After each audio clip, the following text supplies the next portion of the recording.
Thank you, Dave. Grand opening last week, the grandest of openings for new and refurbished BC Place in Vancouver. They will not open the roof tonight. It's raining outside, so it will remain closed here. There is a playoff atmosphere in the house tonight, the Lions and the Stampeders. And here's one of the guys who the Lions look to help carry them into the postseason. Andrew Harris, a breakout game with 175 total yards from scrimmage against the Edmonton Eskimos. Usually good enough for Canadian Player of the Week, except there's this guy, John Cornish, 181 yards from scrimmage last week in a victory in Saskatchewan. John Hufnagel looks to keep his Calgary Stampeders atop the West, get a little bit of breathing room between his team and Wally Buono's BC Lions. Right now, the two are separated by just one game. Ready to kick it off here tonight, and maybe, just maybe, Paul McCallum could put his name alone in the history books. 27 straight field goals made, one away from tying Dave Ridgway's all-time mark.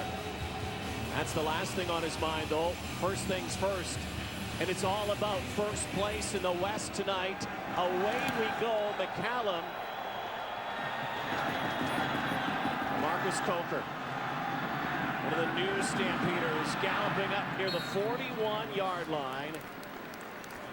And Henry Burris will bring his lineup out on the field. The offense begins right there. Our starting lineups tonight brought to you by Rona, proud partner of the Canadian Football League and its 8 teams. Well, the Calgary Stampeders won the toss and elected to take the ball, and they'll likely put it in the hands right away of John Cornish. He's been outstanding since taking over as the starting running back. Landon Talley starts for an injured Kenyon Rambo. 2 touchdown catches in his previous 2 BC appearances. Dimitri Zumpas anchors an offensive line that seems to have found its groove. Burris, pump fake, down he goes, fumbled football. Who has it? Is it BC's ball? Lions say it's theirs. The officials say it's BC football. Wow, what a start. Karan Williams smokes Henry Burris. Well, the former Calgary Stampeder, Karan Williams, starts from his defensive end spot. He's just going to come around the edge with speed against the tackle, Stanley Bryant. Henry Burris had pumped once, barely had time to get his head around before he gets buried. Burris looking to his left. Didn't even have a chance to react to the speedy Karan Williams. Travis Lulay has helped spark this turnaround for the BC Lions. 6 wins in a row. Sean Gore with a little hurdle on the far side. Close to a first down. Lions get a lot of kudos for their defense. And believe me, one of the best defenses in the Canadian Football League right now. But this offense has really come to life. Well, it sure has. And one of the guys signifying that, Andrew Harris in the backfield. We talked about him off the top. G-Roy Simon continues to climb the all-time receiving charts. Sights set this week on Alan Pitts in the number 2 spot. Left side of the offensive line, Archibald and Newman, a couple former Calgary Stampeders. Short yardage situation here. Second down, close to the red zone. And Andrew Harris coming off a breakthrough week for him. No doubt he will be in the crosshairs of this Calgary defense tonight.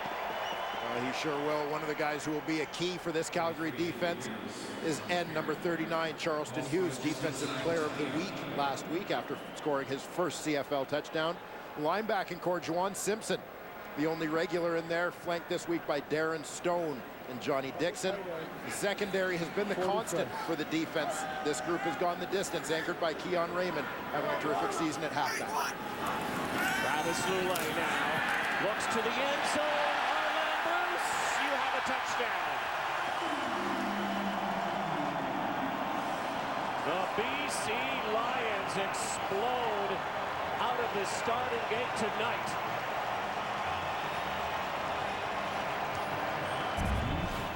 Oh, the Calgary Stampeders tried to bring the pressure.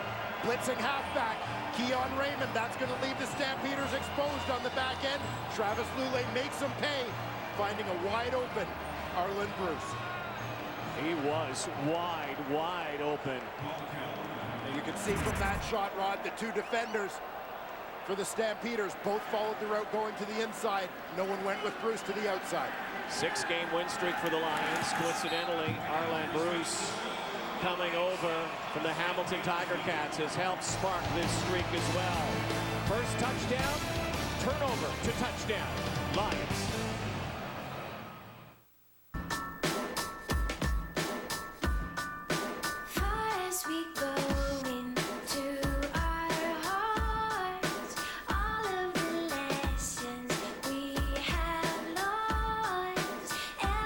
There's a joy that comes with a smooth ride. One you'll find in the fuel-efficient Nissan Sentra with its extremely smooth shifting Xtronic CVT. Innovation for the journey. Innovation for all. 20, 40, 60, 80, 100, 5, 6, 7, 42 cents. The bank accidentally sent that to us. Actually, it's yours. It's the money you get back from paying with your debit card. Okay, well, thank you for clearing up the confusion. Wait! You're giving us more money? Actually, it's I like this bank. yours. The first ever money-back bank account. Talk to a Scotia advisor. You're richer than you think. Scotiabank. We'll never stop sharing our memories or getting lost in a good book. We'll always cook dinner and cheer for our favorite team. We'll still go to meetings, make home movies, and learn new things. But how we do all this will never be the same.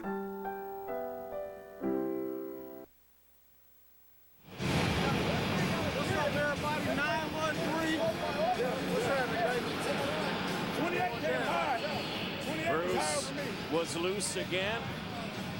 Almighty touchdown.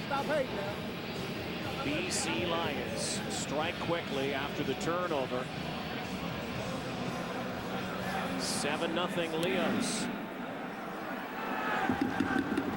Ball bouncing down to Larry Taylor. Up near the 40 again.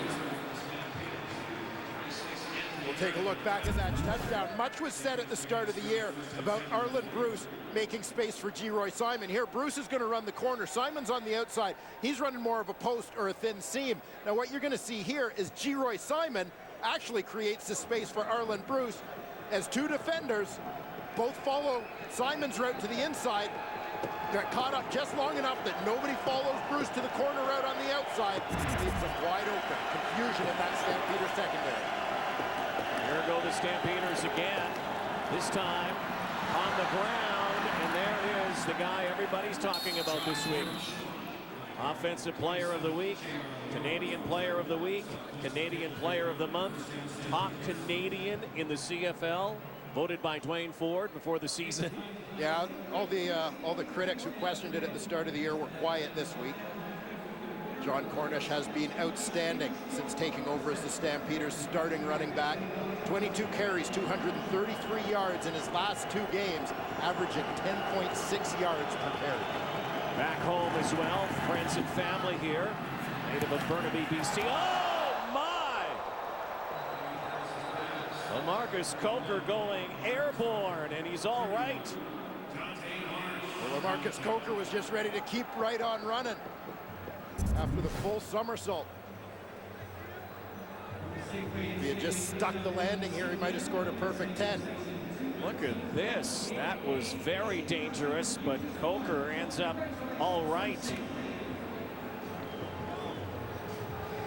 Well, partly self-inflicted, but definitely aided by the contact from DB Dante Marsh over there. Technical merit and artistic impression there by Coker's on the sideline now. Again, one of the new Stampeders. We've already seen a little excitement from this new Stampeder backfield duo. Second down now for the Stamps. Burris throws over the top. Looking for Landon Talley, and Tad Cornegay was right there to take it away. Well, this is great coverage and great understanding of his defensive responsibilities for Tad Cornegay. Henry Burris tried to get that defense to bite with a play fake to John Cornish.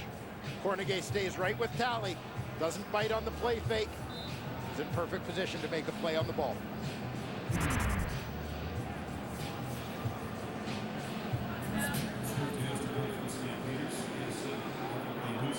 Herb Dales now possessing best punting average in the league at 47 yards. Kind of awkward that time. Tim Brown as he brought that in.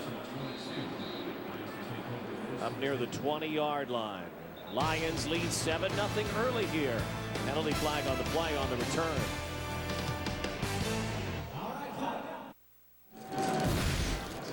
Well, certainly one of the things that has endeared BC Lions quarterback Travis Lulay to his teammates is his willingness to take a big hit to make a play. That was Lulay getting buried by Keon Raymond and Charleston Hughes as he threw that touchdown pass to Arlen Bruce. Long field now for the BC Lions. Enviable field position to start this game offensively after the turnover when Henry Burris was cranked by Karan Williams, and then the Lions stuck it in the end zone courtesy of Lulay to Arlen Bruce. John Huffnagel and his Calgary Stampeders split the season series so far with the BC Lions. So not only first place point-wise up for grabs tonight, but also the season series. This is the rubber match and could determine playoff positioning, potentially even first place in the West come postseason. Long field now for the Lions. There was a holding call on the return. Lulay will hand it off right side, and Andrew Harris has nowhere to go. Well, you saw Travis Lulay take that hit. Doesn't mind taking some punishment if he can make the play. You know, there are times when that's the only way to make it the offense go. And, you know, if I got to come out of the pocket and a guy peels off, you know, I know that I'm taking my life in my own hands when I leave, but sometimes that's what, you know, gives us the best opportunity of success. So, you know, you do have to be smart about it, but there's a time and a place when you just know that you're going to have to take one for the team, and you do it to make it work. No gain on the run from Harris. Lulay in the end zone. Going deep downfield. It is caught. Big play again by the BC Lions. Sean Gore to midfield. Travis Lulay showing that poise and composure. Go back 7 games when Lulay got the hook. This looks like a completely different guy. Well, he sure does. In a completely different football team. You talk about guys that have gone through transformations. How about Sean Gore? Struggled with some drops early in the year, but comes up with a monster here. Still looking for his first 100-yard game. He had a career high 97 against Calgary earlier this season. A big chunk, 49 yards right there, will go a long way towards getting him to the century mark. Right out of the hole. And now Lulay decides to tuck it himself and will go down near the 50-yard line. And a penalty flag. Good call.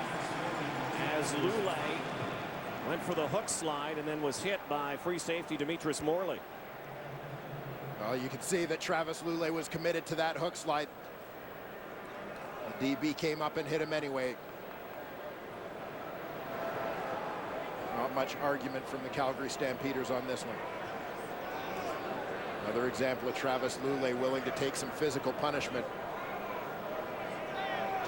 Major foul, unnecessary roughness, Calgary. We'll go up 15 yards from the end of the play. First down.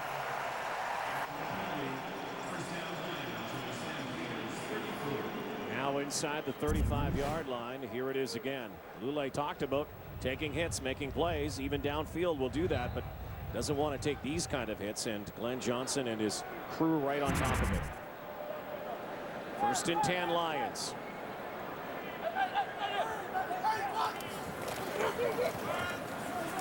Right side, the mighty Mike.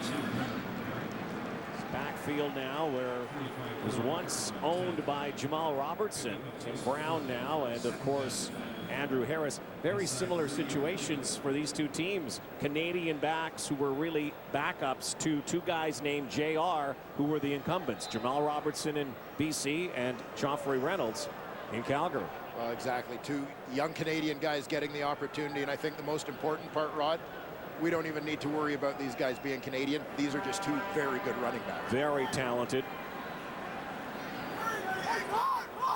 Help change the fortunes of their teams. False start there. Oh, Bruce got nailed. Bruce downfield nailed as he got his hands on the football. Eric Fraser comes home and lays a lick on Arland Bruce. Well, Bruce committed to catching this football. His focus is there all the way. Tremendous shot there. Offside. Fraser. Calgary. 5-yard penalty. Repeat, second down. But a moot point because that hit goes for naught. Penalty against the Calgary Stampeders. And you can see the numbers. The Stamps lacking some discipline in this area this season. Well, particularly defensively, those 59 penalties called against their defense, most in the CFL in that department. Twice as many as the defensive penalties compiled by the BC Lions to this point. So add 5 yards, it makes it 2nd and inches. Jarius Jackson comes in.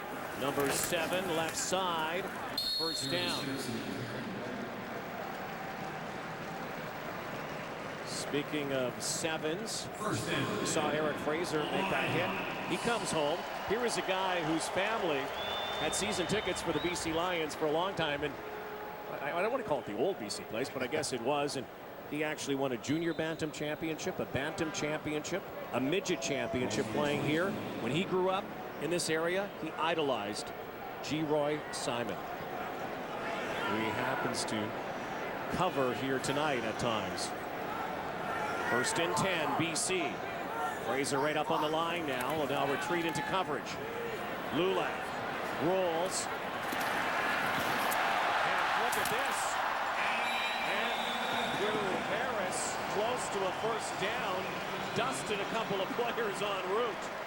Andrew Harris reprises the Houdini role that he played last week against the Edmonton Eskimos on route to scoring a long touchdown. Not a big body, but Andrew Harris clearly doesn't mind the rough going. He's truly taken the road less traveled to the Canadian Football League. Andrew Harris, Winnipeg native, who left Winnipeg to come and play junior football on Vancouver Island. And not many junior football players, there have been a number, but not many have come and started to become stars in the league like this guy. Well, it's been tough for a lot of the players who have come through the junior route as skill players, but Andrew Harris certainly blazing a trail. Graduate of the great Oak Park High School program in Winnipeg.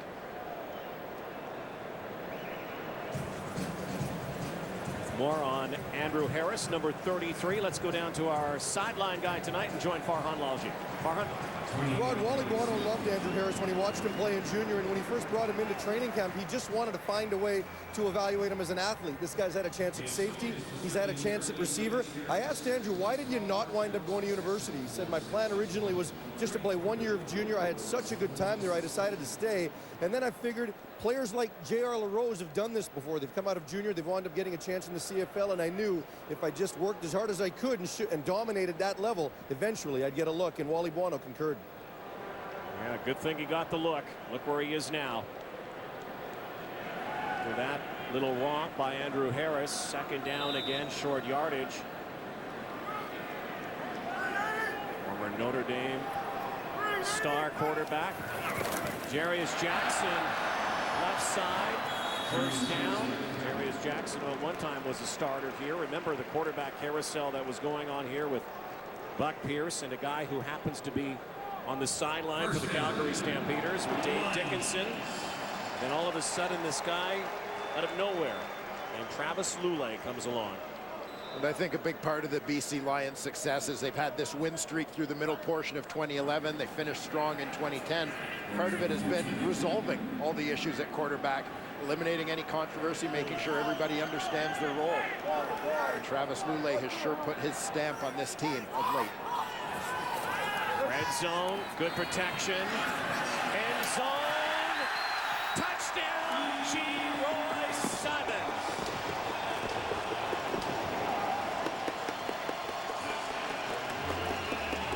156 straight games now with at least a catch. 97 career touchdowns. G-Roy Simon continues to make history. G-Roy Simon is just going to run a quick out route here. Delays it perfectly to get the clear from the other receiver going deep. Opens up a little bit of space for him. Travis Lulay drops it perfectly just in front of the free safety Morley. G-Roy Simon marching closer to becoming the all-time receiving yardage leader. Closing in, and now on Milsteagle more and more. BC Lions under 5 to go, opening quarter. 14-zip. G-Roy Simon on the phone upstairs. Yeah, I caught the ball. It was in bounds. Touchdown. Lions offensively in great rhythm here. Doing damage defensively, but look who is sprung. Larry Taylor, Paul McCallum there, Ryan Phillips. Koshi Mwamba finally bring down Larry Taylor, who is capable of taking it the distance every time he touches the football. An instant spark now for the Calgary Stampeders, who have come out flat here. Well, they sure have, and this is exactly why the Calgary Stampeders went out in the offseason and signed Larry Taylor, a guy who can instantly swing the field in one play. Take a look now at the Orange Crush, the BC defense. That front four led by a former Calgary Stampeder, Karan Williams, leads the team with 8 sacks. Keep an eye on Anthony Reddick, matched up with Nick Lewis tonight. Dante Marsh, 4 picks the last 2 years versus Calgary. They just ran into the Orange Crush. Solomon Elamimian spying perfectly LaMarcus Coker. It'll be second down. Throwing down now for Henry Burris and the Stamps. Solomon Elamimian, the man in the middle in this outstanding BC Lions defense, the CFL's 2010 Rookie of the Year, and has already exceeded last year's tackle totals. If you have a vote right now, is he your Defensive Player of the Year? I hate to put you on the spot there, partner. I have a tough time voting against him. He certainly gets the West nomination at this point. It's in tackles. Leader on D. There's Cornish out of the backfield. John Cornish to the 15, down to the 10-yard line. And Cornish, who is averaging an inordinate amount of yards when he touches the football, not only on handoffs or pitches, but also when he's on the receiving end. Yeah, and this is one of the advantages that John Cornish offers over Joffrey Reynolds in this backfield, is what he can do in the open field. A little bit more explosive player. Cornish has averaged over 18 yards a reception this season. Impressive for a receiver, unbelievable for a running back. And true to his average, that was a 19-yard pickup. First and goal. Stampeders now looking to respond to this Lions surge. And a penalty flag. Interference call right at the goal line. And this will continue to move the football for the Stampeders. J.R. LaRose in on the play. And the dependable Nick Lewis hovering near the goal line. So the Stamps will get the ball at the 1. BC number 27.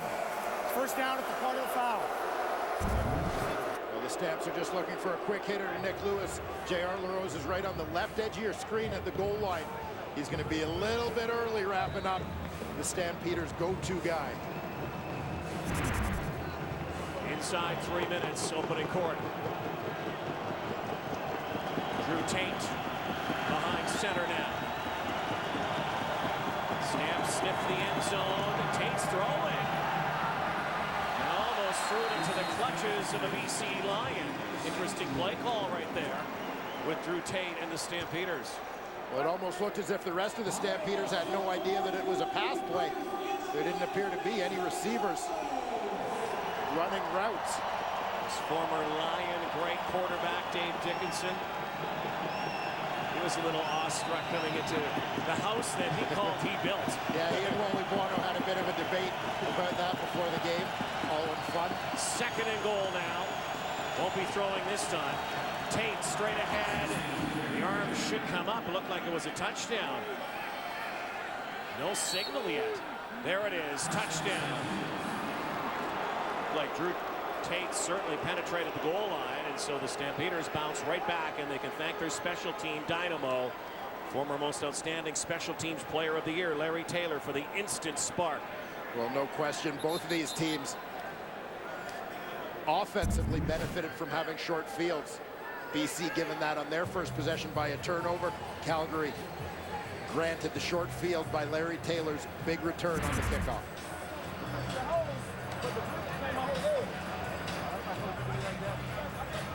Stampeders get a touchdown in this opening quarter that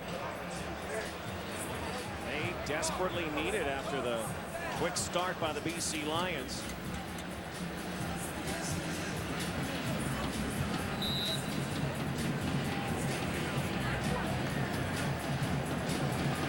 Point after to come here. Rene Paredes.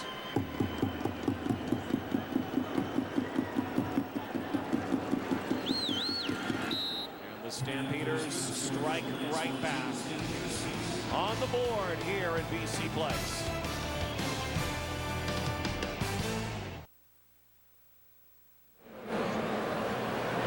Calgary Stampeders and the BC Lions both coming off wins last week. This collision here tonight, clash between two of the top teams in the CFL West, 1-8-5. The Stamps and the BC Lions could match them tonight. Tim Brown is back here with 2 minutes to go, opening quarter. 14-7 for Andrew Harris's Lions.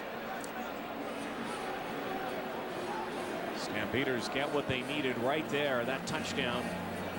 Marching it downfield thanks to the return by Larry Taylor. Penalty interference call, and then the plunge by Drew Tate. Here's Brown now. And Brown also good field position here. Another good return over the 45-yard line. Well, we're going to take a peek at one of our officials, Ben Major, number 31. Watch exactly how he goes through his actions on this play, watching right down the line. Now we're going to take you back to the pregame. Slightly different outfit for Ben Major. This is pregame routine. He gets himself in various positions on the field and visualizes plays and his calls. And that's exactly what you saw moments ago.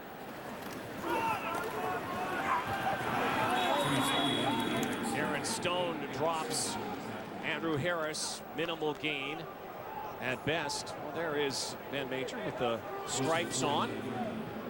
His two-piece suit earlier. I like.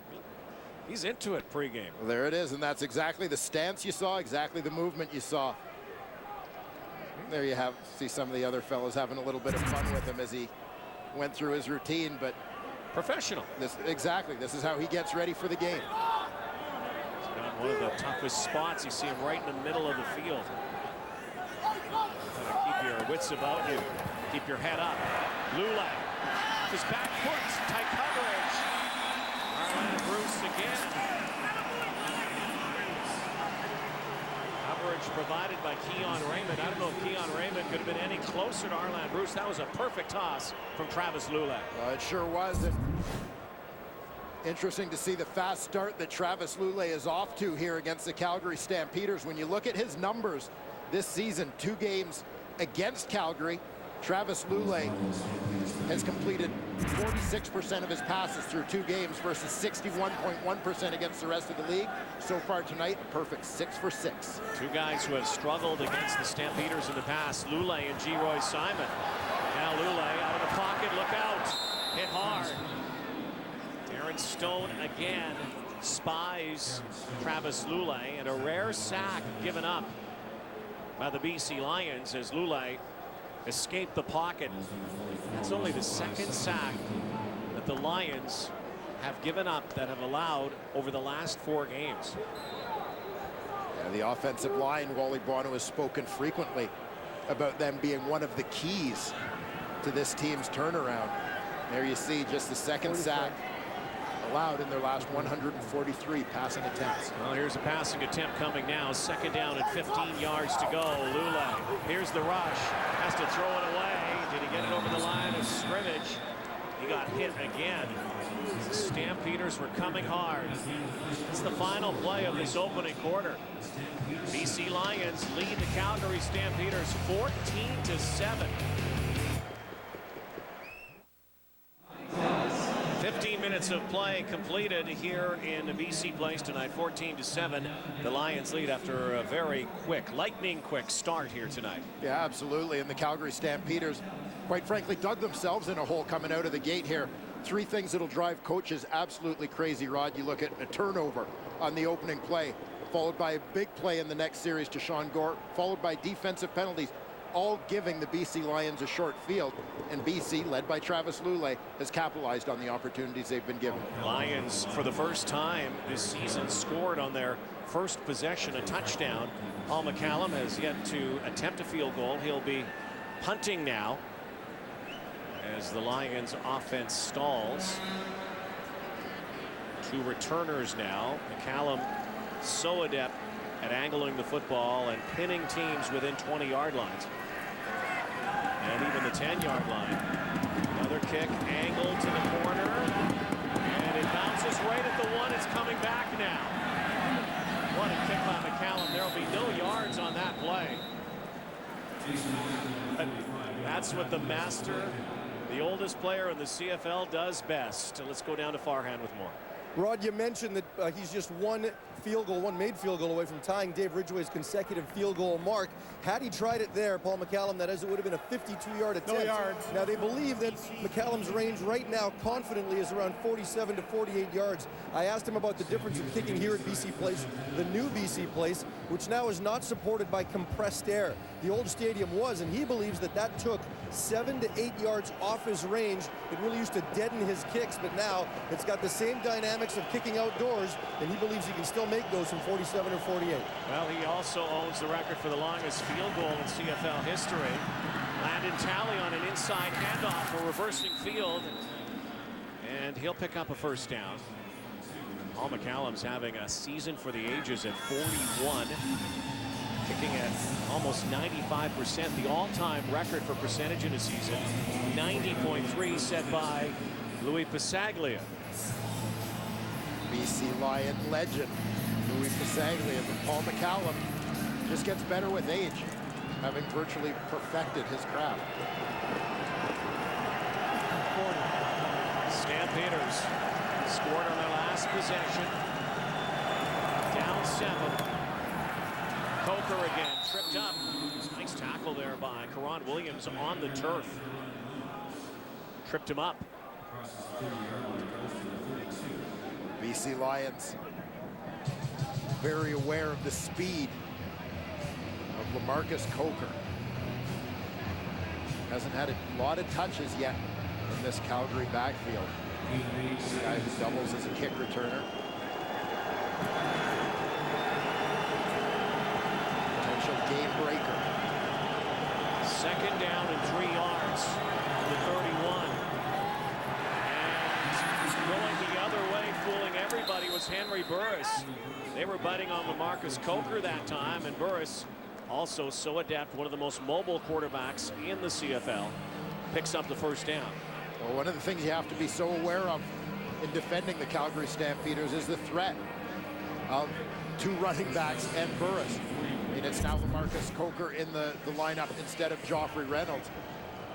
But including Reynolds, the Stampeders entered this week with 3 of the CFL's top 10 runners. No question about what the engine is that drives their own. Burris, quick hitter, Taylor. Ryan Phillips drops him.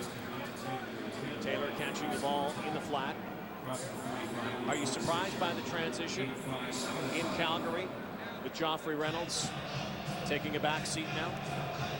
I'm really not. It's always tough, of course, for anybody around the CFL to see a guy like Joffrey Reynolds, who has been one of the top players in this league over the last several years and has been a class act, kind of forced out of the lineup. But the fact is, John Cornish has been ready for this for probably 2 years, and I think offers him a little bit more explosive option in the backfield. Can't argue with the success. Burris out of the backfield and banging away is Rob Cote. See where the spot is. It looks like it could move the sticks. And it will. A fresh set of downs coming up for the Calgary Stampeders here early in this second quarter. Rob Cote, the veteran fullback, frequently used as a receiver. Out of the backfield, that time off a nice misdirection. Counter boot by the Stampeders, faking to Coker on that counter.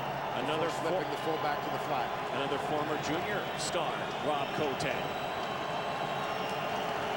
Cote in some motion now.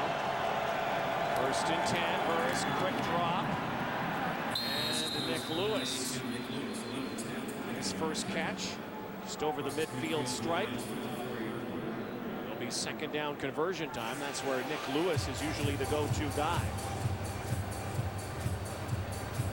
It wouldn't be a surprise to see the Stampeders lean on Nick Lewis even a little bit more this week, with Kenyon Rambo out of that lineup. Another veteran slot for the Stamps. Second down conversions, Nick Lewis is third in the CFL behind G.Y. Simon and Jamel Richardson. Number one in yak yardage. Yards after the catch, look like the Lions jump. Burris continues, but whistles blow here. The Lions jump, or were they drawn offside by procedure? It's against BC. Offside, Calgary number 9. 5-yard penalty, repeat second down. It is BC Karan Williams. So it'll be second down and about a yard. Karan Williams looked like he reacted to the motion of the Calgary Stampeders receivers. Nick Lewis was the inside slot to that side. With Nick Lewis, when you're a defensive end, you've always got to be aware of the crack block coming from the outside in. That may have drawn Karan's attention. Second down and pounding it again up the middle. John Cornish. See, like, he takes hits, bounces off tackles, spins, whatever it may be. John Cornish usually is going forward. Well, Cornish had a great university career, University of Kansas, but prior to that, he actually started some games here at BC Place, playing his high school football locally at St. Thomas More. See how slippery John Cornish can be. 5 guys had a shot at him before he went down. Again, getting a chance to play at home. Burris calls his own number. Henry Burris in all kinds of trouble. But after picking up 4 yards, was able to make it positive yardage. Looked like he might have been caught in the backfield. Very close to also having his helmet and face mask grabbed. Well, Henry Burris using his legs is one of the keys here for the Stampeders. He sensed for a second that he might be able to break contain. Almost a face mask there against Khalif Mitchell. He keeps the hand down low. Good positive play for the Stampeders on first down. Little hit screen. Lewis runs into a cluster of orange players, including Anton McKenzie. And the Calgary Stampeders are going to be short here, and so Rene Paredes will come out and attempt a field goal. So again, the BC Lions defense holds.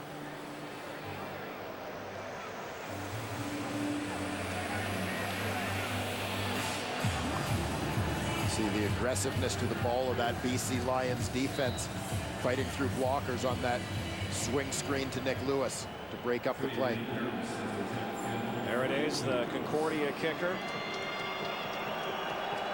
41-yarder. 75% this season. Bit of a line drive shot, and it's wide. Tim Brown's thinking about it. He will bring it out. Tim Brown may have thought better. He fumbled the football. And what was a bad choice became a terrible decision. Calgary has the football when we come back to BC Place.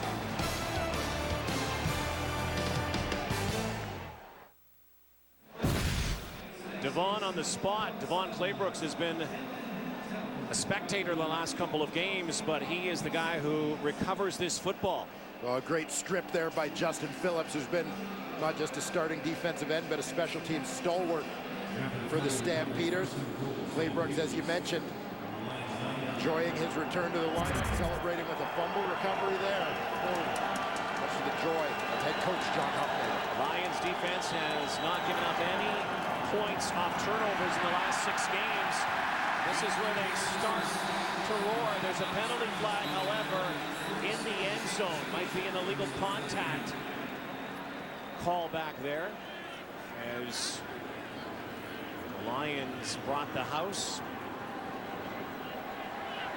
James Urachuk in on the tackle, but let's sort this out with Glenn Johnson.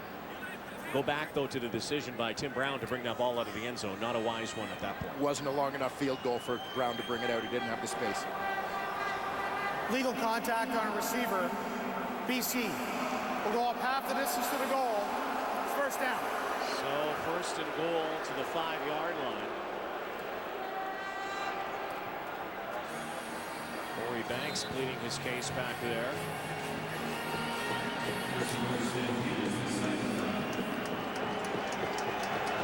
Stampeders again.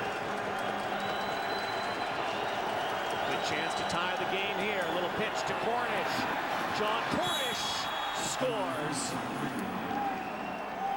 And that's what he has been doing ever since he took off over the starting job from Joffrey Reynolds. John Cornish finds the end zone again. You could just see John Cornish, the vision as this play developed. Perfect execution, nice lead block by the fullback Cote.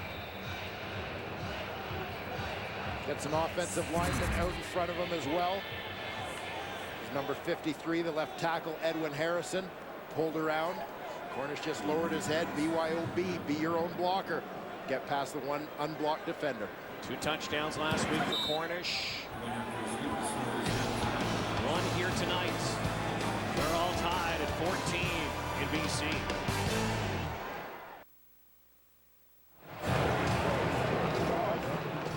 Scary moment for Koshi Mwamba on the extra point. He's the leaper. He's right on the left edge of your screen, number 3 for the BC Lions as he goes airborne. The long snapper for Calgary, Randy Chevrier, undercuts his legs. Mwamba comes down right on his forehead. He was slow to get up. I don't think many of the Lions saw it, but the ones that did went right after Chevrier after the play.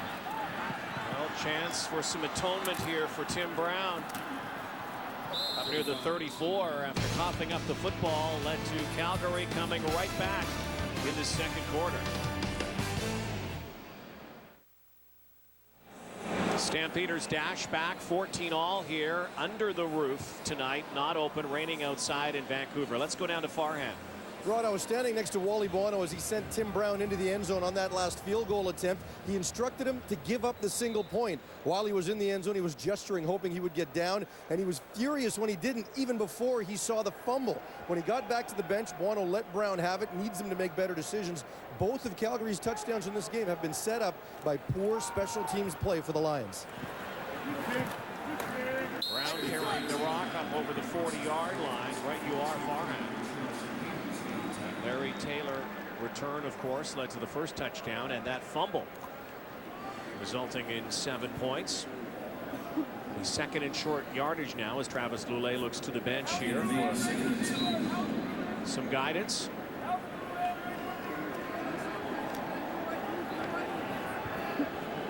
Lulay has been so good. His numbers so impressive in this 6-game win streak. The Lions have been able to peel off. Motion here, and once again Tim Brown, there you go, over midfield. A nice bit of misdirection there in terms of the play calling from Jacques Chapdelaine, offensive coordinator of the BC Lions.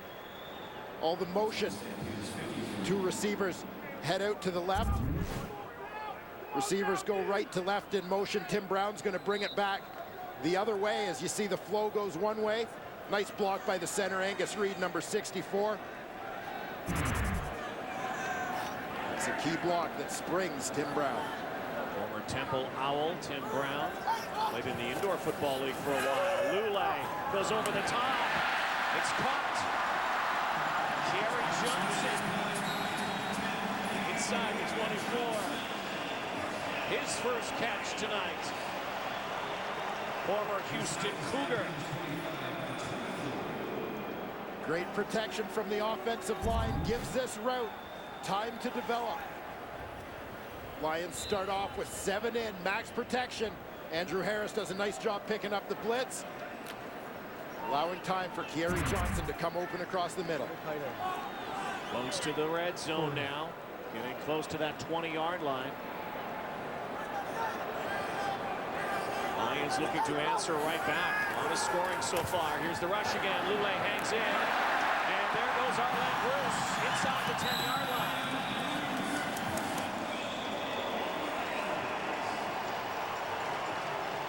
Travis Lulay is on fire here at BC Place.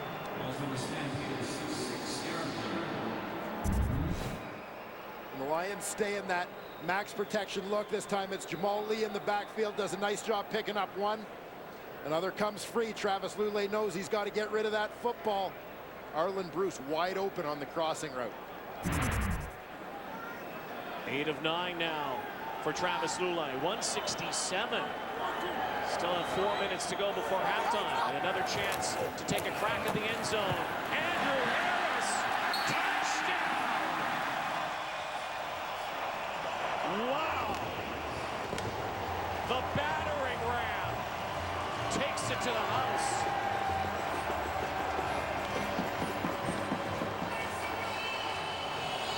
Only appropriate tonight that they're honoring Sean Millington at halftime. That was a Millington-like touchdown. It sure was. Andrew Harris at 5'11", 195 is not a big running back by any standards, but he ran big on that one. Lowering the shoulder, fighting off tacklers to go in standing up. Sean Millington and Joe Forqueen being inducted at halftime into the Lions Wall of Fame. Millington, the last non-importer Canadian back to rush for over 1,000 yards. There could be a few this year. Andrew Harris finds the end zone again. Lions take a 21-14 lead. Well, Thanksgiving Day Monday. Argonauts, Alouettes in Montreal, then the Rough Riders and Edmonton Eskimos. Back-to-back doubleheader. And we wish everyone out there watching a safe, healthy, and happy Thanksgiving. A lot to be thankful for here in BC. If you're a football fan, thankful that Wally Buono was able to identify a guy like Andrew Harris. Thankful for this tremendous facility. Certainly thankful for a win streak that has stretched to 6, possibly 7 tonight. Well, who would have imagined back in week 5 that the BC Lions would be playing here for first place? An 0-5 start.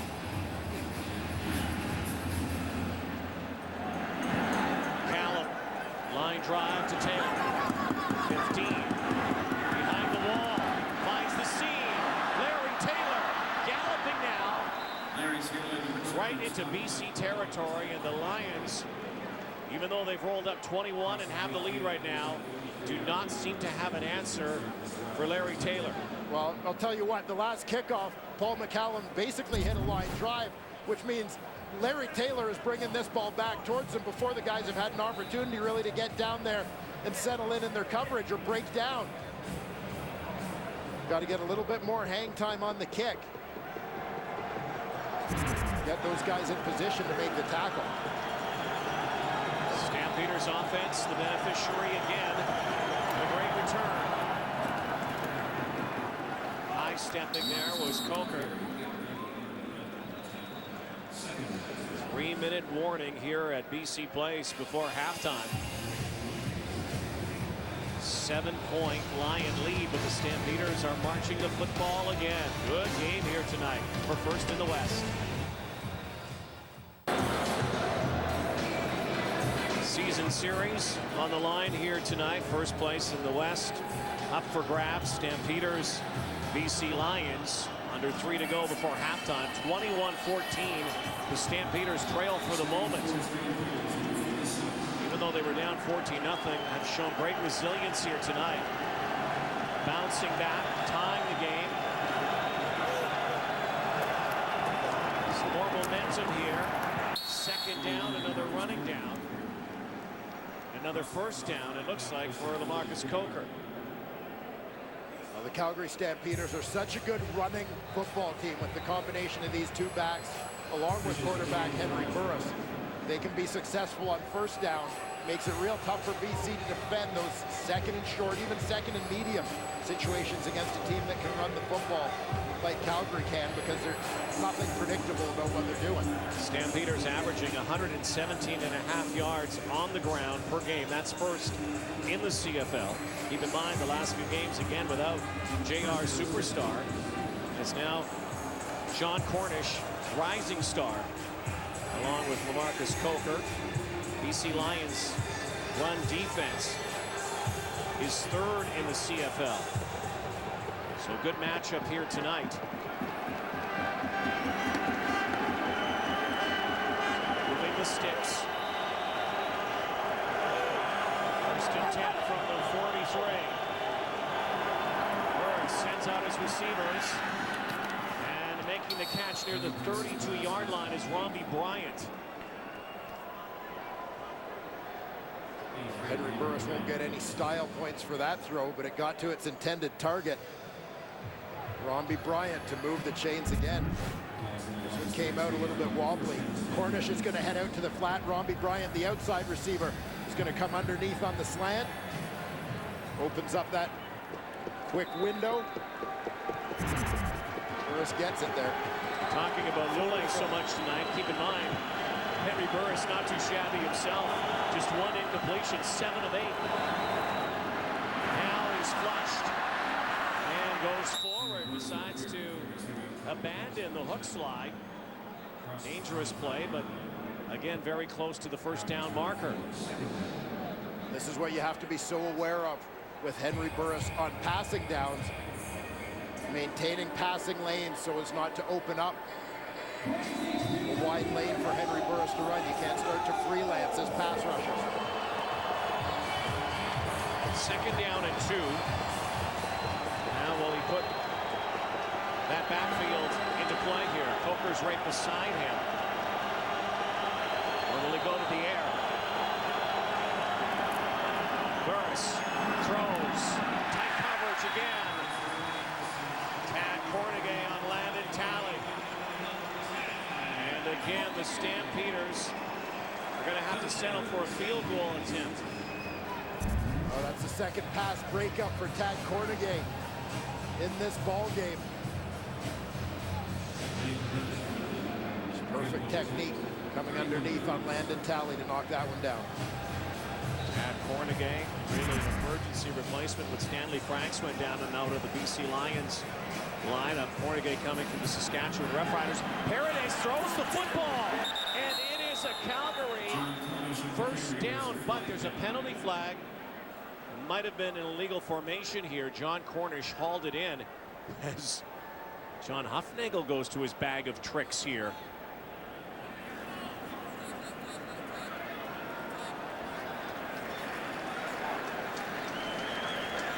It looked like there might not have been an end on the right side of the line.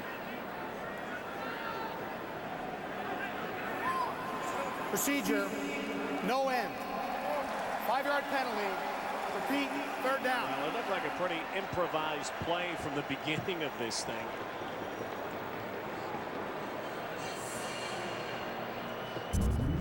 What the Calgary Stampeders are trying to do here is just make it look like they haven't even broken the huddle. When they snap this football, they've got an ineligible man at the end of the line on the right side. All looking the other way. So now Paredes, who missed earlier, 36-yarder, will draw through the uprights. A minute 37 to go before halftime. Paredes hits and makes it a 4-point game. And still talking with Glenn Johnson, I guess, over his passing completion that he thought he had. Yeah, looking for further explanation. Glenn Johnson giving the explanation to John Hufnagel. Now you can see 1, 2, 3, 4, 5, 6, 7 men on the line of scrimmage, which is fine. But if the last man on the line is going to be an eligible receiver with an ineligible number, he has to report. He has to report to become eligible, and I think that's what the issue is they didn't have an eligible man at the end of the line of scrimmage. Like the creativity of it. Yeah, very creative design by special teams coordinator Mark Killam. Unfortunately, that's one of those plays that you get one shot at it. You have to execute it perfectly. Here you see Mark Killam explaining, discussing with John Hufnagel what went wrong. So the Lions get the football back here. Paredes kicks it off. Again, gathering it is Tim Brown. Makes one move, dodges another. Here's Brown again. You've seen some good returns here tonight. What a matchup. Tim Brown and Larry Taylor, two of the best in the league, going at it here. Now a bit of a scuffle at the midfield stripe. Into it is Chris McCoy, getting a chance to play here. The CFL. Take a look at the return. Well, it looked like right at the end of this, if Tim Brown had popped outside of R.J. Franklin rather than inside, he might still be running. Both returners tonight very close to going the distance a couple times. Lule almost a perfect night here. Forcing a 4-point advantage. 90 seconds to go before the half. Lule stands in again. Simon! Oh, great catch. Threading the needle. And G. Roy Simon hauls it in again down to the Calgary 40-yard line. 24-yard pickup. Well, I had an interesting conversation yesterday with the BC Lions player personnel director, Roy Shivers, the man responsible for bringing this team a lot of its American talent. And he talked about how the next step for Travis Lule was to improve his accuracy. He's been on the money here today. 9 of 10. Hangs in again to the end zone. Gary Johnson was the intended target, but that ball was well overthrown.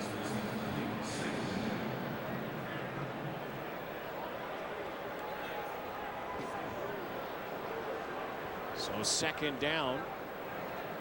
A good reaction from the Stampeders secondary on this play to take away that inside route to the football for Gary Johnson. You see D coordinator Chris Jones, the mastermind.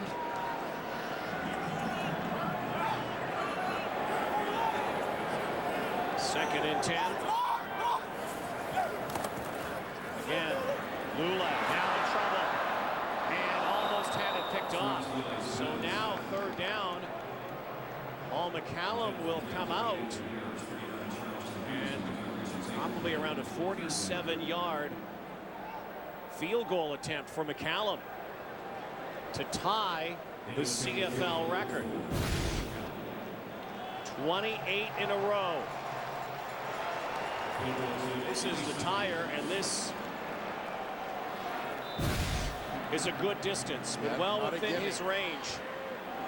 And Paul McCallum tie the all-time mark right here. Here's the hold, the kick, and he has done it! 28 in a row!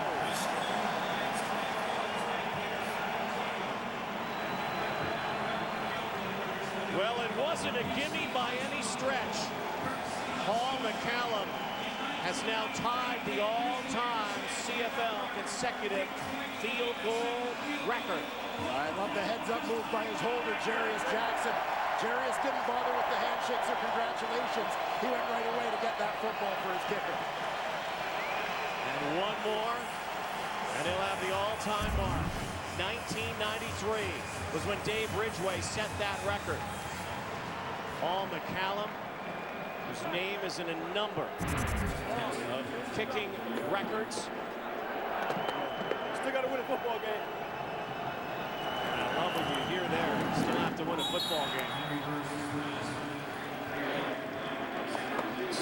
Paul McCallum, 28 successive field goals.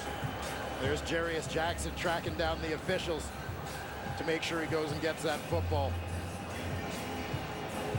No good chance that McCallum will get another shot here to put his name in the history books alone. The all-time professional record for field goals consecutively, also held by a Canadian, Mike Vanderchek in the NFL, 42 in a row with the Indianapolis Colts. Burks, John Cornish, Anthony Reddick drops him. That was for a loss.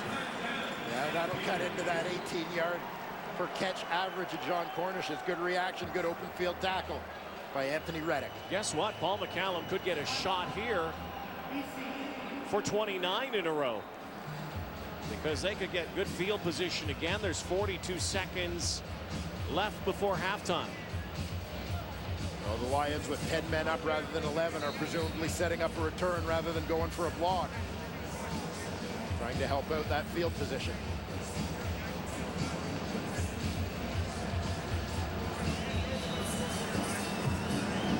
Marco Iannuzzi, first-round pick out of Harvard, joins Tim Brown deep to receive.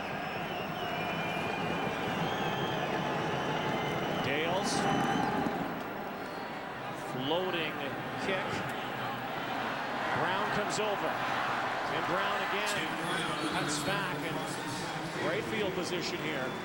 So a couple shots downfield, and McCallum could have another kick here. Depends on what the Lions want to do. Will they decide to go to the locker room with his 24-17 lead, or try to go for more? Hey, this is a game where you've got an opportunity to turn it into a 2-possession margin. You've got to try and get points before the break here if you're the BC Lions. Sean Gore, top of your screen. Wide left of Lule. Harris in the backfield. Travis running out of room here. Throws it over the top. Ole Lambala on the receiving end, and now again a little skirmish here. Hostile between these two teams. Normally is between the Lions and the Stampeders. And right now, it's top three teams in the CFL West, separated by only 2 points. And just like the CFL East, although Hamilton losing to Winnipeg last night, falling back. League is tighter than ever. Lule for Sean Gore. So that will take Paul McCallum right out of the equation here. The record will have to wait. He'll be kicking, but it will be a punt. Amazing, though, what Paul McCallum has gone through in his career. To think that, you know, it all started really here in essence as an apprentice to Louis Passaglia and getting a chance in Saskatchewan. Again, Dave Ridgway was there at the time. He's been around for a long time. Now making his mark in more ways than one. Taylor. They're dancing there with 4 seconds to go. Now down to 3 ticks before halftime. Now a very different situation for the Calgary Stampeders on their final possession. Less time left given this field position. Look for the Stamps to just look to escape the half safely. All bets are off, as they are in the CFL this season, trying to predict anything. But in this second half, really anybody's ball game here. The momentum has swung both ways a couple times here tonight. Well, you've got a game that thus far has definitely lived up to its advanced billing. BC Lions on the strength of a couple of touchdowns, and also Paul McCallum tying the all-time field goal consecutive streak mark. Lions lead 24-17. Live at the half is next. Did not have a catch last week in the win against the Edmonton Eskimos, but he's BC's leading receiver at the half, including that touchdown right there. Travis Lulay, by the way, 22 touchdown passes now. 15 of those have come during this current win streak. We're expecting a game. We got ourselves a game. Hi, everybody. There's Dave, Chris, Matt, and Jock. And you got to give credit to the Calgary Stampeders. You know, they are showing us why they are the top road team in the Canadian Football League as they survive a terrible start, an early turnover, and a 14-point deficit. But it is the BC Lions, 41 points on the board, and they have the lead 24-17. Let's start with what we started talking about prior to the game. The all-Canadian ground attack. Andrew Harris and John Cornish both have touchdowns. We'll start with Cornish, the returning hometown hero. Well, I've been getting a little education from my friend Dave Randorf over here. He's from Vancouver. So he's telling me that John Cornish went to a very prestigious all-boys school called St. Thomas More Collegiate. Got that right? That's correct. And he was a big superstar there. And believe me, this is a big deal. In fact, Dave said he used to go watch him at BC Place all the time. Right, Dave? Well, no, I did not. I was here with you. But he played BC high school championships there. And they often played there, right? Yeah. So, and he was quoted this week as saying this is the first time in a long time he's played there. You know he's got lots of friends and family there. First time playing as a starter in Vancouver, his hometown. You don't think this means a lot to him? It means a huge deal to him. How did he fare starting out in the football game? Not so well. And you know what? This isn't the bad thing here. I mean, watch John Cornish in the open field. John Cornish is known for beating guys in the open field one-on-one. He lets the first guy that touches him take him down. And watch his reaction here. I love this. This is a pro. I mean, he's just ripped off a first-yard run, and he is upset with himself. And here's his first catch of the football game. Again, open field. This is what he's known for, making guys miss in the open field. What's he do? Gets taken down by the first guy. What's his reaction? Very frustrated. He's got a lot of friends and family there. He wants to perform well, and now he starts to get it going. His next run, this is typical John Cornish, bouncing off guys, getting the first down. I like the professionalism of this guy. He's not content. So many running backs would be content with those first down runs and catches. Not him. He's playing at home, and he's going to have a great second half, I'm sure of it. John Cornish took away the most outstanding player award Player of the Week award last week, and Canadian. A lot of people were upset with that. I thought Andrew Harris should have been in the running. And justifiably so what he did last week against the Edmonton Eskimos. And I'm going to show you one look at a glimpse of what he did last week and how elusive this guy is. You know, from the Vancouver Island Juniors football team, this guy can light up, make people miss. And right here, I'm going to show you how he does it right there. Two guys, and then bang, explosion through the hole, and it's a walk into the end zone. Tonight, out of the backfield, only 5 touches in the night, but he's still showing you how tough he is to take down. It takes a big hit to get him down. And then here down the goal line, producing once again. Big hit, stays on his feet, breaks 2 or 3 tackles, walks in the end zone. Andrew Harris showing you why he's making some noise for the BC Lions in their stretch run here, Schultz, to the end of the season. Guys, I'm not going to talk about any of the players. I'm going to talk about BC Place because we were there last Friday night. We were joking, what do you get for over $500 million? Well, you get a lot. It is spectacular, but you also get a home field advantage. This is the very first play of the game, and what I want you to notice is the left tackle versus the right tackle. The ball goes to Henry, nice and clean, but look at the left tackle. He's ready to go in his set. And with Harrison, you look at the right tackle right there, Stanley Bryant. He's still in his stance. Now, what does that mean? It means Karan Williams has the edge, and that is a game-changing play. The very opening play of the game, you have a hit on the quarterback and you have a turnover. So that'll go down on the stat charts as the hit by Karan Williams and the fumble right there. But actually, it's BC Place that made that football happen. So in the stat sheet, that turnover goes to the building, $500 million, home field advantage. 563. To be exact. Well, you know, for one turnover. Yeah, well, so far it's turnover. not paying dividends, and the roof is closed tonight, as you mentioned, so it's a little noisier, but it was real noisy last week. We shall see. The BC Lions, who have won 6 in a row against the best road team in the league, the Calgary Stampeders, trying to hang on to first place. We got ourselves a ball game tonight.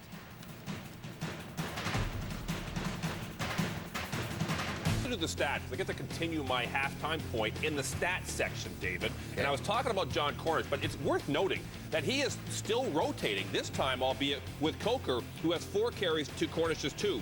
But their rushing yards, pretty good so far in this half. Oh, and by the way, Milt Stiegel, if you're watching, 354, that's how far G-Roy Simon is from your record right now.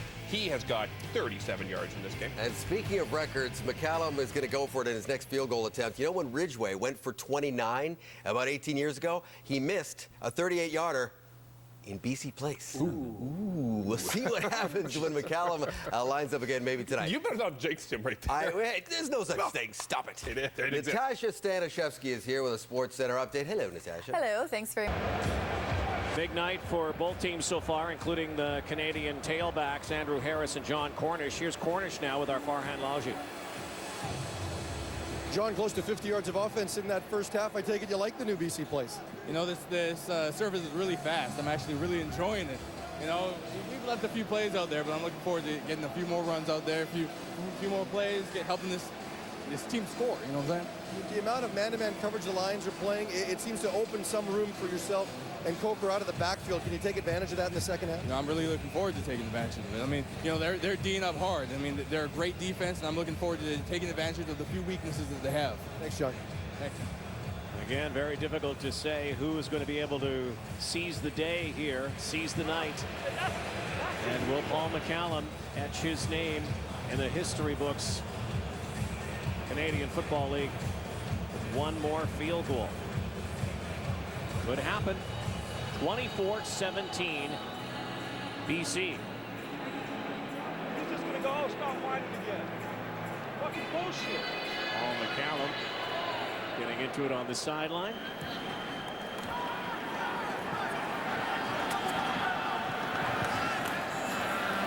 Tim Brown. One of his lesser returns so far here tonight. So the Lions and Travis Lulay will get their offense on the field first. And Travis Lulay, look at the numbers already here tonight. First half, that was the game against Calgary. 186. Yeah, 186, and that was in a BC Lions victory, already having exceeded that passing total.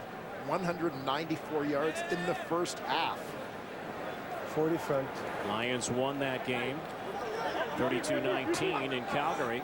Stampeders won the earlier game 34-32. Beginning of the season, that's the way this game could be shaping up to be. Andrew Harris stopped right there. Devon Claybrooks again making good on his return to the lineup.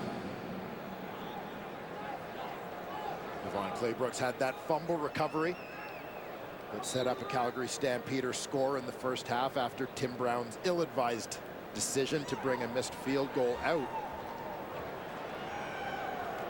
forcing Travis Lulay into second and long. Let's see what Chris Jones has up his sleeve in terms of looks here. Very interesting front right now for the Stampeders. Spread defense. Lulay in trouble. Dodges one, dodges another, and down he goes to the 30-yard line. Travis Lulay in dogged pursuit by the Stampeders. Had a bead on him. Well, you get into those obvious passing situations against a Chris Jones defense, and you know you're going to start to see some funky fronts. That can be tough for the quarterback to make his reads because he's not sure what's coming behind. Tough for the offensive line to figure out their responsibilities. In that case, the Stampeders had 3 defensive linemen, but also rushed a couple of DBs. McCallum, high kick. Larry Taylor has been plotting a lot of real estate here tonight. Here he goes again. There's a penalty flag down. Larry Taylor, one guy to beat, and he'll score. But will this come back? There's a penalty flag back at the 51-yard line. And will this come back? Taylor seems to love this turf. Here it is. It's coming back. Sean Huffnagel not happy Legal with that. block. Calgary number 47. It'll be a 10-yard penalty. First down. Wasiat,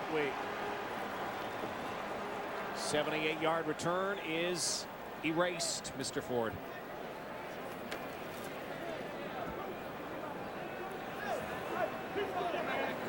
Rossi Andrew, who's been one of the Stampeders' best special teams players. Right at the top of the screen, you'll see him on number 56, Solomon Elamimian. Just caught enough of the back of Elamimian to get the illegal block call. Funny thing is, Elamimian wasn't really in the path of Larry Taylor at that point. He stayed off of him. Taylor would have had the touchdown to tie the game. You got a feeling that Larry Taylor, though, is going to do that or might break another here tonight. A clean one. And John Cornish wrapped up, nowhere to go.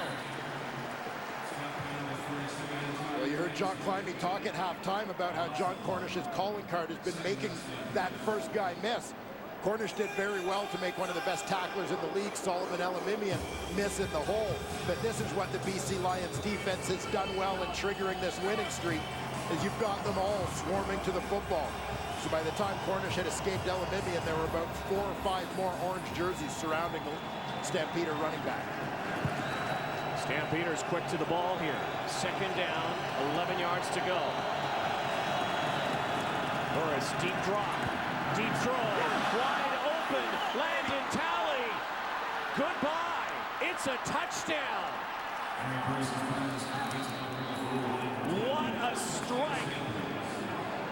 Landon Talley on an island takes it 81 yards for the touchdown. This is going to make it 3 for 3 for Landon Talley. This is his 3rd game of his career that he's played in BC Place. He has had a touchdown in every one. Talley, the slot to the bottom of your screen, running right down the hash. Not much of a jam from Tad Cornegay. Talley fights through it, and that puts Cornegay in chase position. Just didn't get enough of him, didn't get the body in front of him on that jam. Landon Talley, who made his CFL debut just over a year ago against BC. His first catch was a touchdown against the Lions. The Lions hate this guy. It's a tie game. Landon Talley, who struggled in Moncton. One of the moments he said he had to really recover from. Calgary Stampeders getting hammered by the Hamilton Tiger Cats. Talley draws back in the lineup. The injured Kenyon Rambo and makes good. Well, this is his happy place. Vancouver, BC. 3 touchdowns and 3 visits to the West Coast. Now Tim Brown dropped at the 35-yard line. Well, Rod, you talked earlier in this ball game about Nick Lewis being the Calgary Stampeders' go-to guy on second down. What Farhan Lalji has picked up from the sideline is that means that the secondary is going to roll their coverage towards Nick Lewis's side. That's the free safety, J.R. LaRose, moving to that side in second down situations to help out, essentially putting 4 DBs, 4 defenders to that side of the field on 3 receivers, meaning it's going to be straight man for Landon Talley over on the other side of the field. He took advantage of that, beating Tad Cornegay for that last touchdown. Great pickup by the Stampeders. And Henry Burris to deliver that football. Arland Bruce, who good first half and scored a touchdown to start this ball game. Completely different game after that 14-0 explosive start by the Lions. Stampeders have rallied right back here. Game with huge implications in the CFL West. 7-6 Lions coming in, running a 6-game win streak. The Stampeders 8-5. Again, the rubber match of their 3-game series. 2nd and 4 now for the Lions.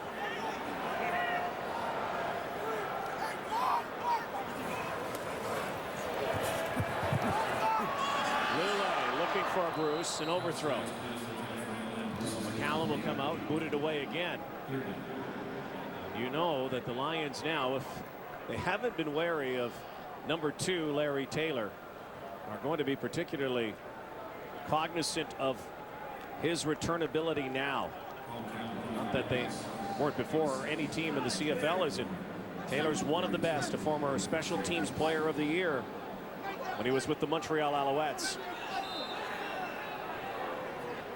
We'll have him as the lone returner now. Lofting punt. Taylor way back over his shoulder, Willie Mays style. There he goes again, spinning and turning. And this time they converge on him. A 53-yard boot by Paul McCallum. Questioned the mental toughness of his football team. I think tonight's game is a message game, and clearly John Hufnagel's message got through the way his team has fought back from a couple of two-score deficits in this ballgame. Credit this guy, number 1, Henry Burris, 9 of 12, 131. Holds it back this time. Once again, Anthony Reddick in on the tackle. Smiling Hank has earned that nickname and lives up to it. He's always got that big smile on his face, even when he gets crunched. Oh, he sure does. And here he's smiling because he's made a positive play despite the fact that he looked like he was in a world of trouble. Henry Burris turned that one into positive yards for the Calgary Stampeders using his legs. There's another big second down conversion, 2nd and 5. 24-24 game. Burris stays in, delivers a strong arm pass to Nick Lewis, who is defiant upon getting down. One of the toughest in the Canadian Football League, maybe the toughest receiver to bring down. Well, Nick Lewis has that low center of gravity, and he's a receiver who's built like a running back. Stocky, powerful, terrific balance. That's why you consistently see him among the league's leaders in yak yards.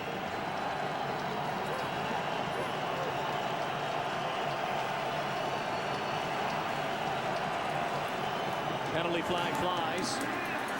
Rob Cote out of the backfield. Nick Lewis, by the way, very close to another 1,000-yard season. That would be 8 in a row for Lewis. Says he has no intention upon playing anywhere else. Stampeder, he says, for life. Much like the path that the guy he looked up to had in the NFL, Michael Irvin, his hero growing up, who was a Dallas Cowboy for life.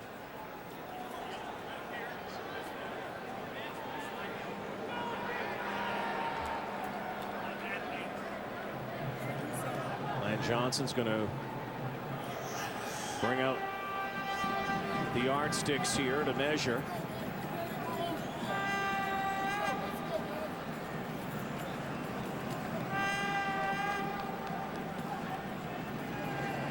Oh, when John Hufnagel called out his team, it fell upon the shoulders of the veterans, the guys like Henry Burris, Nick Lewis, to get things turned around. We've certainly seen those guys lead by example tonight.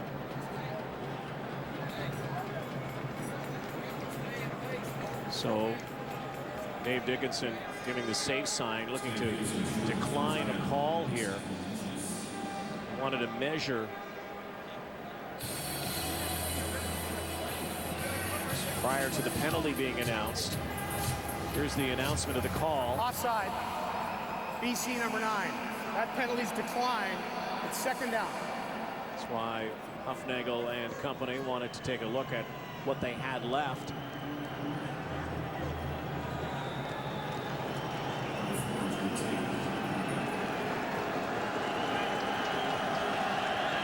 Short yardage situation again brings out Drew Tate. And looks like a loose football down there. No, Tate's right there. He has it in his grab. And that looks like a first down. First down.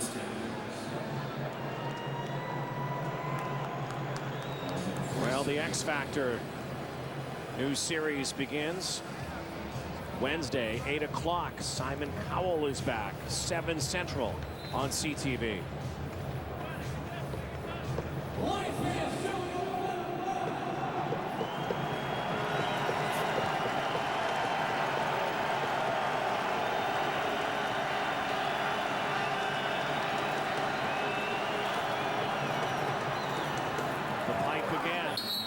Solomon Alamimian pancakes John Cornish,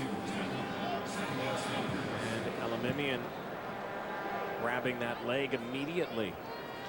Boy, what a blow this would be to the BC Lions.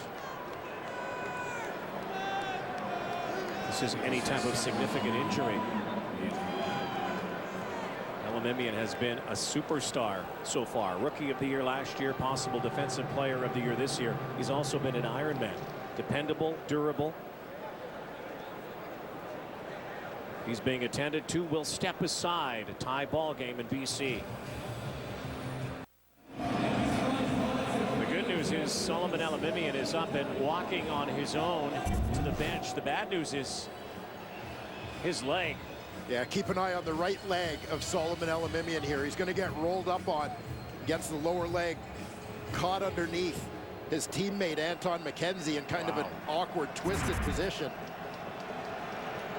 And we'll try to get a report from the sidelines. Farhan did not look good. Cornish again. Start to pound the ground here, the Calgary Stampeders. Again, the #1 rushing team in the Canadian Football League. We've had several ties here tonight. The Calgary Stampeders have never had the lead. Well, they'll probably test things out on the ground a little bit here as the shuffle defensively moves Anton McKenzie from the weak side into the middle. James Yurachuk, first-round pick out of Bishops in 2009, comes in as the weak side linebacker. Burris, quick toss, looking for the first time tonight to Johnny Forzani. That ball out of reach for Forzani. A nice year with 524 yards. Looks like there was some sort of brace on that right leg for Elimimian.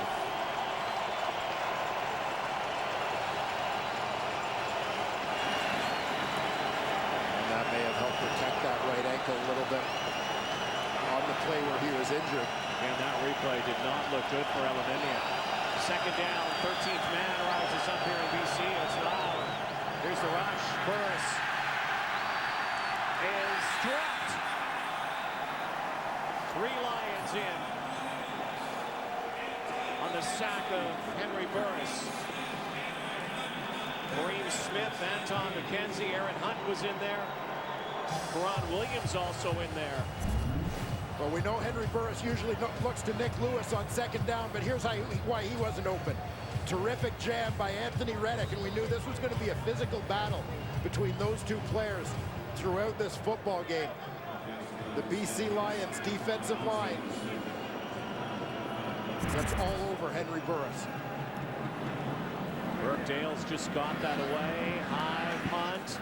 Tim Brown will watch it bounce into the end zone, and he will drop to one knee and give up a single point. The Stampeders do get their first lead of the game on the single by Dales. Here's the sack attack. Brought to you by Purelator, tackling hunger across Canada. Check. The BC Lions move closer to the Winnipeg Blue Bombers. Yeah, two teams at very different ends of the sack spectrum here. The BC Lions pressing for top spot, adding to their total with that last one by Kareem Smith. Calgary Stampeders need to get a little bit of heat on Travis Lulay.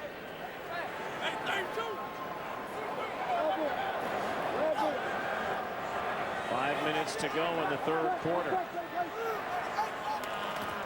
A lot of action here tonight. So many different ways. And Arlen Bruce uncharacteristically dropped the football. Very catchable for Bruce. Even if he caught it, though, probably would have been dropped at the line of scrimmage. Still, it'll be second down and 10.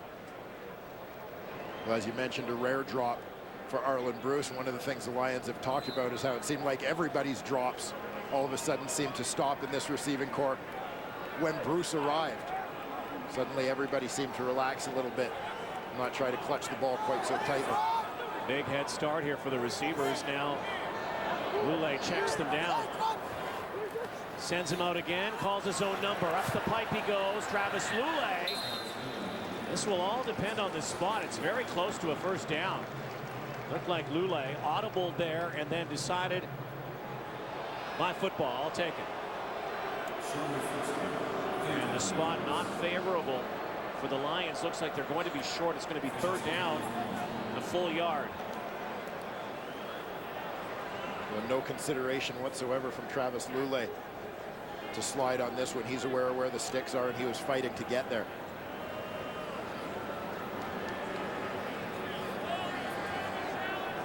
Buono wants to take a look and see how much they need. Maybe quarters of a yard, almost a whole yard here. He's bringing out the big team along with Jarius Jackson. So they're going to go for it here.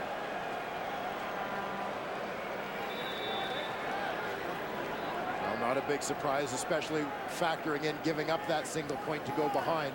The Lions are putting some faith in their offense. They're going to let them keep driving here. That's the goal. Lions only 6 of 14 on third down attempts this season. Jackson goes left and gets it.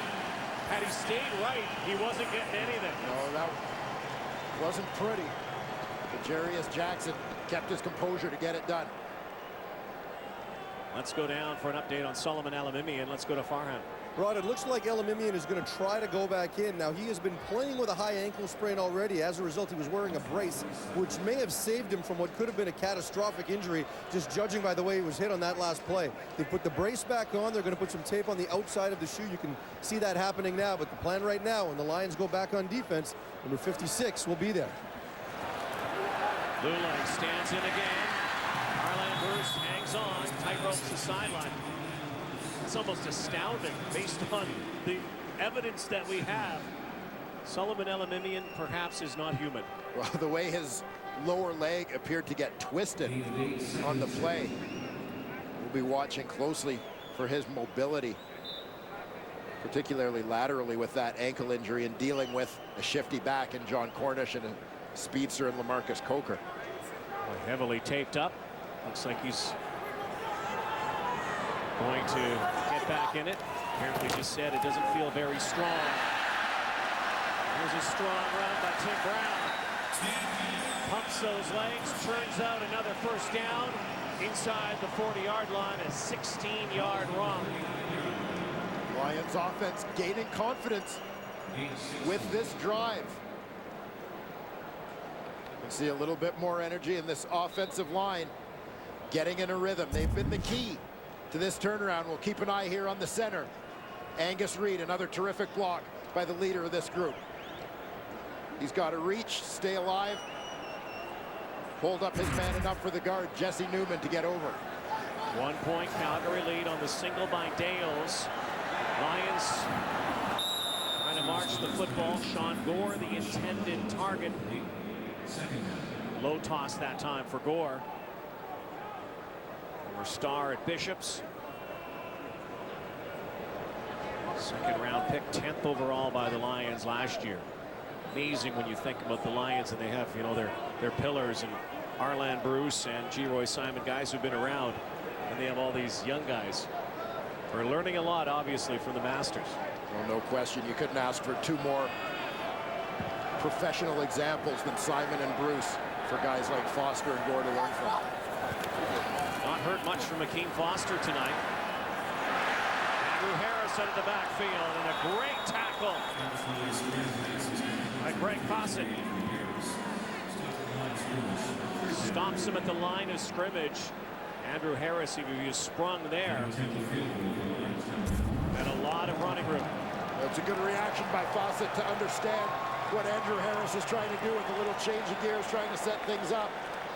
But he just ran through the block of Arland Bruce, made sure he stayed on that outside shoulder of the ball carrier. Wasn't going to let him beat him to the outside with speed. Here it is. To stand alone in the record books. To make it 29 straight field goals. Paul McCallum has done it.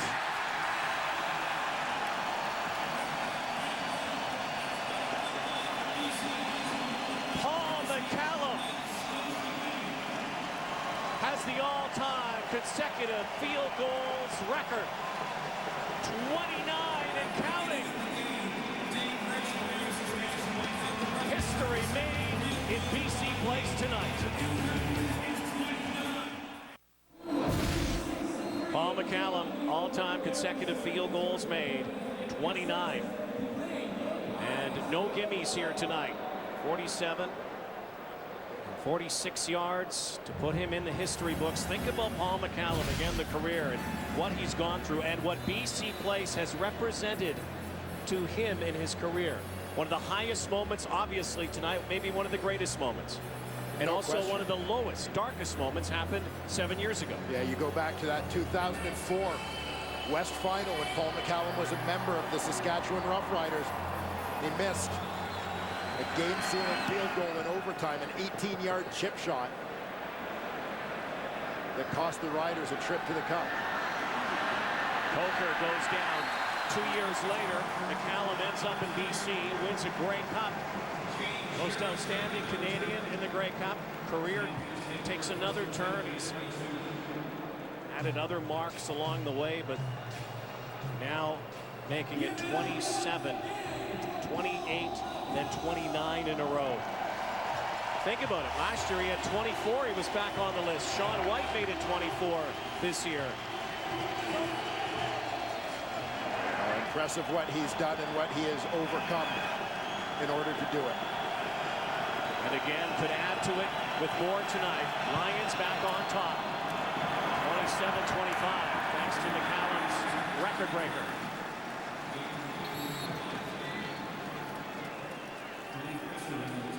Solomon Alamimian is not in this defensive series. And again, let's look back at this injury. His right leg, right lower leg. Yeah, accidentally rolled on by his teammate, Anton McKenzie, as McKenzie was in on the tackle.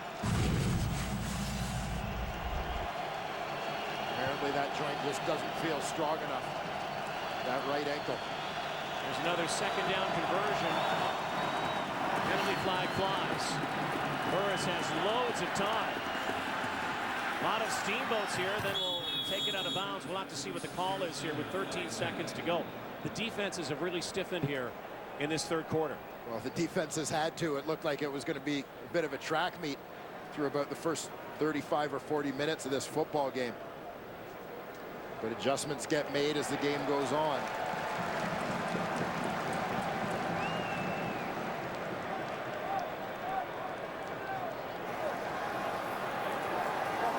Offside. Calgary, number 2. The penalties decline. Third down. Larry Taylor did some great things tonight. That time, a little too jumpy, was offside. You see Mike Benavides, proud defensive coordinator of the BC Lions. Chris Jones. Two of the best going at it here tonight. Action moves. Two returners back for the Lions. Tim Brown and Marco Iannuzzi. Burke Dales.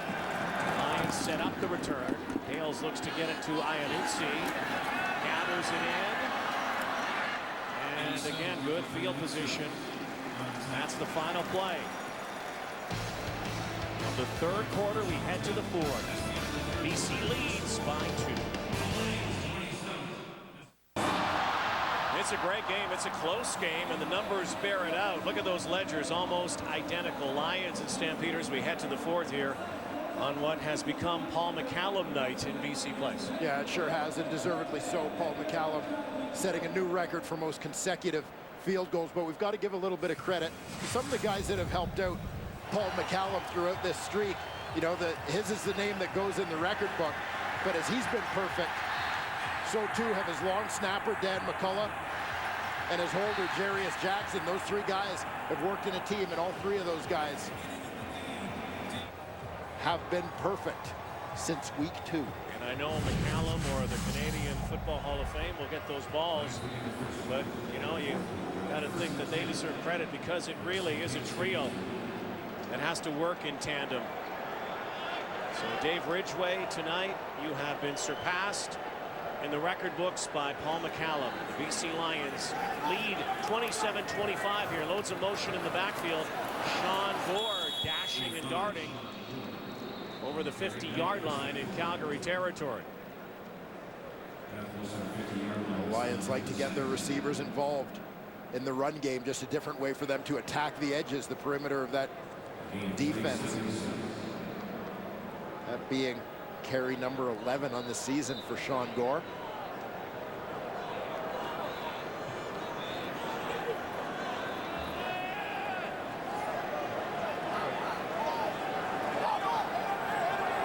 Second down and 6. Lule barks out the signals. Mustard formation. And out of the backfield, Andrew Harris flies. Second effort close to that first down marker. Andrew Harris and John Cornish, so similar, maybe not in stature, but similar in the way they, out of the backfield, catch the football, add yards after contact. Yeah, I find their style a little bit different, but the end result in terms of making people miss and that breakaway speed once they do get to the open field, definitely a similarity. You know, we're talking about Paul McCallum tonight. This is kind of a history kind of season in the CFL with all the records being broken. Anthony Calvillo earlier with the touchdown and completion records. Calvillo on Monday could surpass Damon Allen. Very good chance that could happen in Montreal against the Toronto Argonauts. G. Simon moving closer to Alan Pitts and Milt Stegall on the all-time receiving yardage list. That mark could fall in the next few weeks. 2011, a year of parity, but also a year of record smashing. Well, it goes to show you what a great era it has been for the Canadian Football League. Some of the greats that fans have had the opportunity to watch over the last decade or two. Another third down play here for Jarius Jackson. 3rd and 1.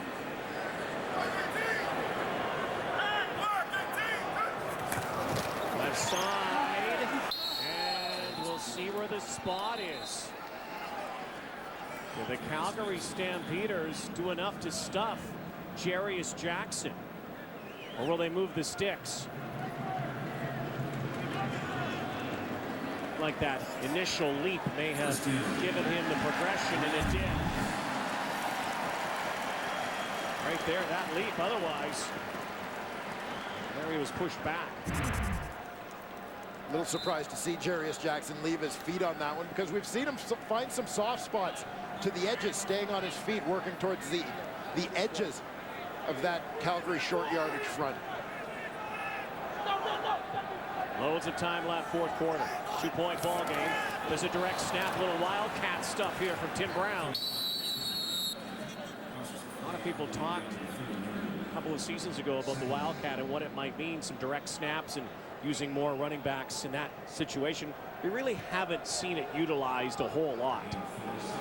Well, no, and especially a true Wildcat. I mean, the direct snaps are something that I would say goes back to the 90s. I know in Calgary it was something we used a lot with Calvin Anderson on zone plays, where essentially he would just cut in front of the quarterback to take the snap and get the ball that much more quickly. But true Wildcat takes a lot of prep time, and teams haven't been willing to commit to that. 2nd and 6. Here come the Stamps again. Lula standing in, delivers. Sean Gore accepts. 1st down, Alliance. Well, once again, Travis Lule afforded all sorts of time by his offensive line in order to get this done. This play, Tim Brown, the back end blocking. He picks up the late blitzing safety Morley. Travis Lule untouched with the strike to Sean Gore. 3 catches for 64 yards. 2nd-year Canadian receiver. Lule looking left. Andrew Harris romping. Oh, what a good tackle. Again by Fawcett. Recognizes Harris. Had a lot of running room there. Fawcett on the corner bringing him down. Well, I suspect that a highlight that was played over and over again in that Calgary Stampeder defensive film room was Andrew Harris's long touchdown catch and run last week against Edmonton, where he broke a couple of tackles. And the accompanying discussion would have been about making sure you wrap up on this very slippery, elusive running back. Lions have been eating up a lot of the clock here. Another second down play. The rush over the top. First down. Again, ball is loose. Keem Foster here into the fourth quarter makes his first catch of the night, and it's into the red zone and good enough for a first down. Well, that's Keem Foster's third catch of the season against the Calgary Stampeders. First one that hasn't gone for a touchdown. Former star at St. FX. The Maritimes, native of Ajax, Ontario.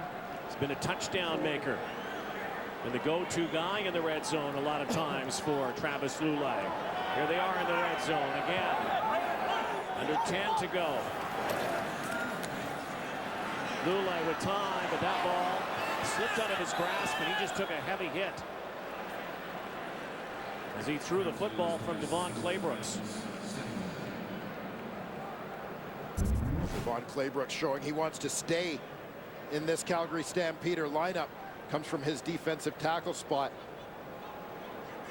And the tackle, Ben Archibald, gets his feet caught up trying to get in front of Claybrooks on that one. Tripped on the play.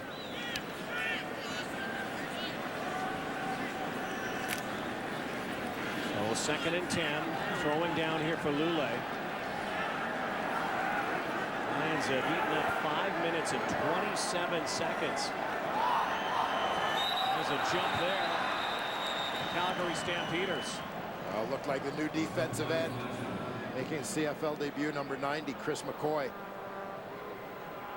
Appeared to be early off the mark. Offside. Calgary, number 90. 5-yard penalty.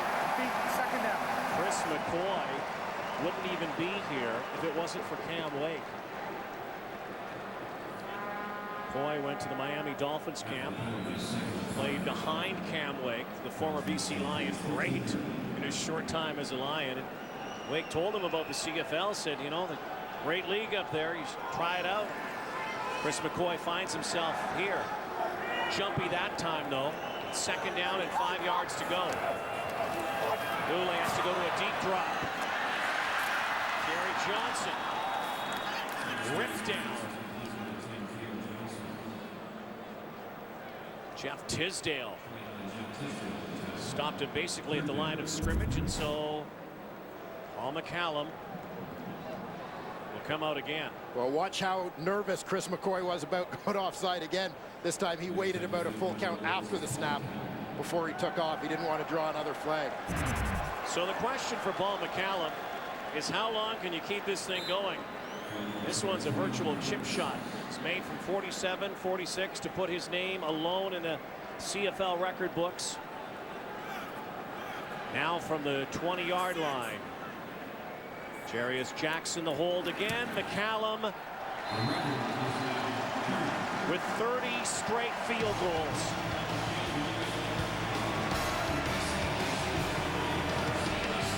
Now trail the BC Lions here in BC Place. Second game since they did the extreme makeover at BC Place. The BC Lions have made over their team since the first 5 weeks. Burris. Landon Talley, who has scored already tonight. Looks like he'll move the sticks. And Henry Burris had to readjust. Progressed through his reads on this one because of a play made by the defensive end, Karan Williams. Williams is going to track the running back, John Cornish, as he goes out on a swing to the left. That's where Burris was just about to throw it. Saw Williams in his peripheral vision, had to look elsewhere. Time is running down. Lots of time left still, but the BC Lions ate up 6 minutes and 37 seconds in their last possession. Burris is in trouble now. Throws it to Nick Lewis. Lewis fighting for yardage on first down. Ryan Phillips in coverage there, bringing him down. It'll be second down and a couple of yards. Oh, Henry Burris used his legs just to buy a little bit more time and slip out of that pocket. It looked like Karan Williams was going to be on him for a second there. Let's go down quickly to Farhan. News is not good surrounding Solomon Elimimian. They gave him some medication and hoped it would kick in, but it hasn't yet. He's just not feeling any power coming off that ankle right now. And that may help opening up the Stampeder running game, as you're about to see here. The Lions' game plan had been to force John Cornish back inside to Elimimian. It's a little different with James Jurachuk in there. Well, John Cornish goes right up the middle and attacks that linebacking core. It is first down now into BC territory. Big blow here tonight, Solomon Elimimian. Question mark certainly surrounds what the next game will be like. Looks like he's not going to be ready to go here tonight. The Lions trying to pick up their 7th straight win. Could be a costly loss. Fumble football. Burris, ball's on the ground. Jurachuk has it. There's the guy filling in for Solomon Elimimian. One of the biggest plays of his career. Lion football as the Stampeders cough it up.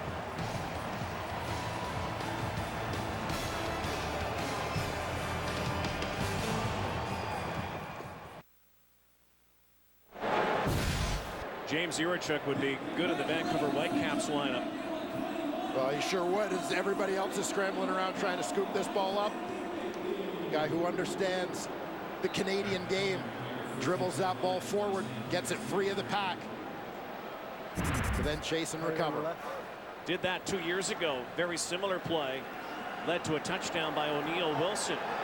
Alertly advancing the ball. Turnover here. Whistles, flags. Let's go to Farhan. Well, basically the rule on that play, Dwayne, is that once James Jurachuk kicks the ball, it essentially becomes a punt. So anybody behind Jurachuk can recover it. Now, if the ball had gone out of bounds or somebody ahead of Jurachuk had recovered it, the ball would have gone back to Calgary. But Jurachuk knows the rules. Baron Miles just clarified it for me. It was essentially a legal punt. I don't know if that goes in the punting stats, though. Yeah, that's exactly it. A lot of coaches in Canadian football, this is what you'll teach your guys if you're in the open field. As Farhan mentioned, you don't do it near the sidelines because of the risk of the ball going out of bounds. You kick it out of bounds, it's automatically the other team's possession. Again, filling in for Solomon Elimimian, and he was right there to make that play. This is a deep drop by Lule. And into coverage. Ball thrown behind G. Simon. Fawcett was there. It was a little off. Well, one of very few passes in this ball game where Travis Lule has been off the mark. Here he's looking for G. Simon, lined up as the middle receiver to that wide side. He got inside position. If that ball's more on a line, more to the inside. That's a relatively easy completion for Lule. Like you said, though, Lule's been on the money most of the night. So too Henry Burris. The percentages for both quarterbacks here. Second down and 15. Lule trying to sting in. And Sean Gore was the intended target, but Fawcett had 6. He just was able to hang on. Greg Fawcett might have taken that one back. Dangerous toss that time by Travis Lule. Well, here the BC Lions clear things up for Sean Gore. Watch how long he's open, coming underneath. Open, open, open. But Lule, because of the pressure, had to wait a long time to throw it. That's what allowed Greg Fawcett to be in position to make that play. Well, Paul McCallum out again, this one from 45 to keep the streak going. Juwan Simpson was in his ear hole all the way across. Hey, Paul McCallum at this point in his career, year 19, he's heard it all. 45-yarder, and the streak is over. Misses it. And Larry Taylor decides to bring it out. And look out now. Taylor with McCallum to beat. Paul McCallum can't get there. Larry Taylor's going to score. What a return by Larry Taylor. And could the streak of Paul McCallum end any poorer than that? Missed field goal, return, touchdown.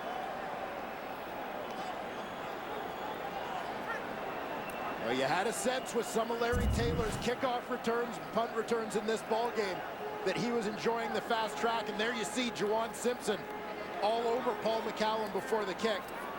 Now, in reality, at this stage of Paul McCallum's career, trash talk isn't going to bother him. Larry Taylor is going to bother him. And the last chance, and Larry Taylor, who goes the distance. Stamps lead by 1, so they're going to go for 2. What a turn of events here. Burris still on his feet. Henry Burris throws it. But there's a penalty flag. And the Stampeders could get another opportunity here. As Burris had to throw that football, he was under some heavy duress. Well, we talked about it earlier. Larry Taylor, one of the most dangerous return men in the CFL.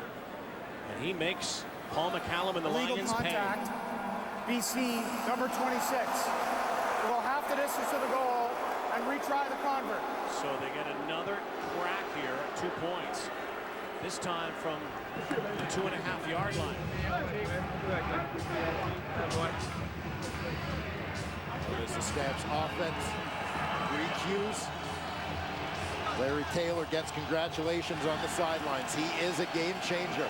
He has changed it for the Calgary Stampeders. So it was his return that got them going in the first half when they were down by 14. He gave them a short field, set them up for their first touchdown. No, they will not get the 2-pointer. A 122-yard missed field goal return by Larry Taylor has given Calgary the lead.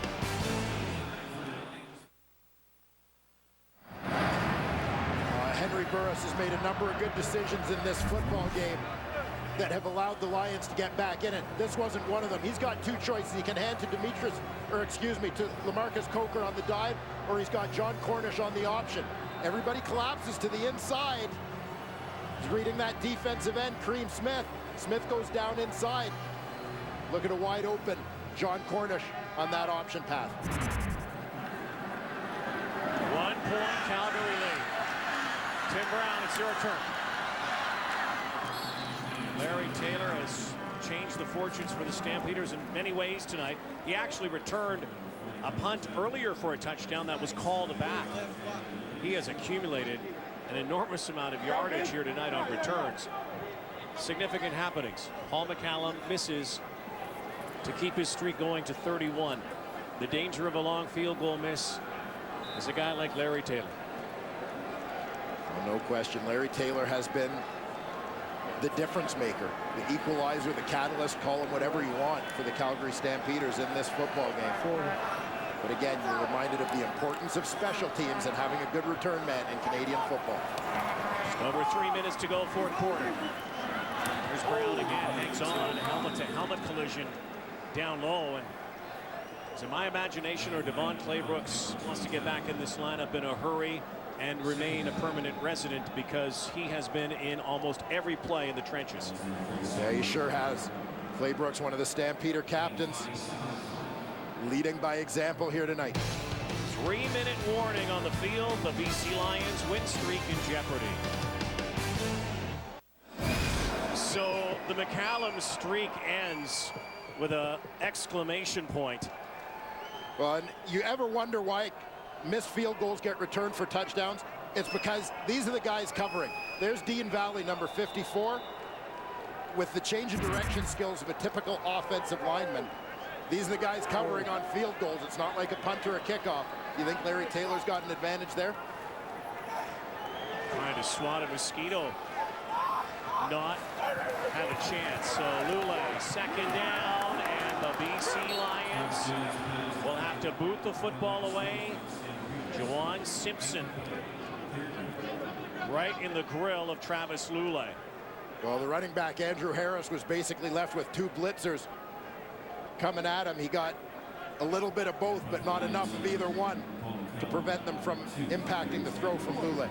Well, speaking of impact, the guy who's had the biggest impact, not only Paul McCallum in his streak, but this guy. McCallum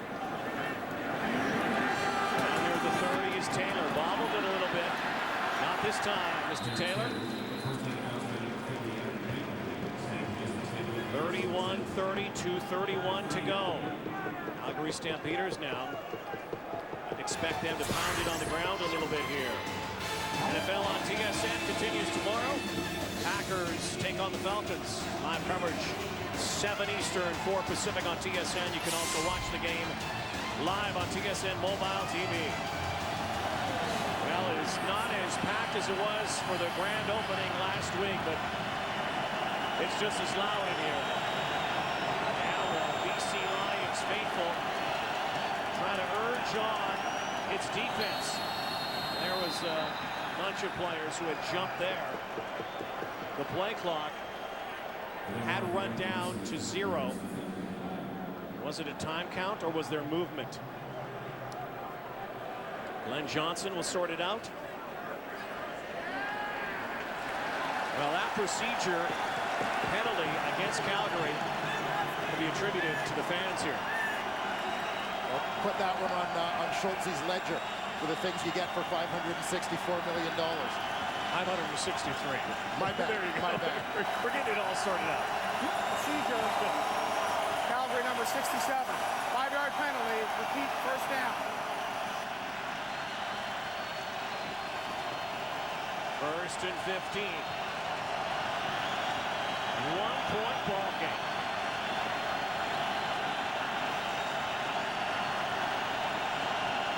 Deafening in here. Burris hangs in over the top. Great catch again. Mr. Dependable Nick Lewis. About 3 or 4 yards, maybe. Well, look at this spot. It's a good spot. Only 2 yards shy of a first down from Nick Lewis. Well, big catch here from Nick Lewis. He's the front man in this cluster. He's just going to run a crossing route deep for Henry Burris. Zone coverage, he understands he's got some space where to settle it down rather than running into coverage. Second and 2. 2 to go. Cornish drop for a loss. Now a second effort though in his progression. Looks like it might give him a yard. Again, it was all dependent on the spot here. Goes to show you how far John Cornish has come. His ability to make something out of nothing. Well, tremendous second effort there from John Cornish. As you said, Ron, it looked like he was going to be held to a loss on the play. So it will be decision time. It's going to be third down, but how much? Not much. Drew Tate's coming in. That's what they're doing. Jumbo package. Big guys coming out. Third down and 1. Minute 56 to go, and you've got a BC Lions offense that already has had 1 drive in this half of close to 7 minutes. I don't think you're going to take the chance of putting the ball back in Travis Lulay's hands. Lions defense. That is ferocious. BC. BC taking a timeout. Let's take time now to go over our game story. There's been a lot to talk about in this one, brought to you by Mr. Luke. Well, it sure has. It seemed like the biggest story was going to be Paul McCallum breaking the record for the most consecutive field goals. It was the kick that he missed that ended that streak that led to the 122-yard missed field goal return by Larry Taylor to turn this game around. Travis Lulay, a very strong outing at quarterback for the BC Lions. Third and less than a yard. Oh boy, did he get it? And it looks, again, it's all going to depend on this spot. See, the VAR official has it. And will it be a first down? It is. If he got it, it wasn't going to be by much. So with a minute 52, the Calgary Stampeders will get a fresh set of downs. Big surge for the BC Lions. See Drew Tate fighting Adam Bighill, pushes back the other way, but Tate got just enough.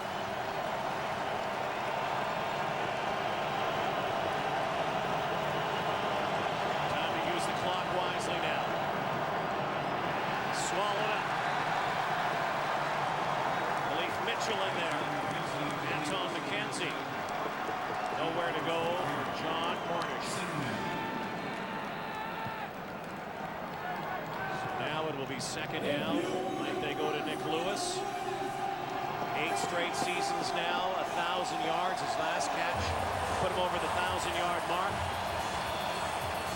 It's a big down here for the Stampeders. And to be forced into a likely passing situation at 2nd and 12, that was a big first down stop to the Lions front.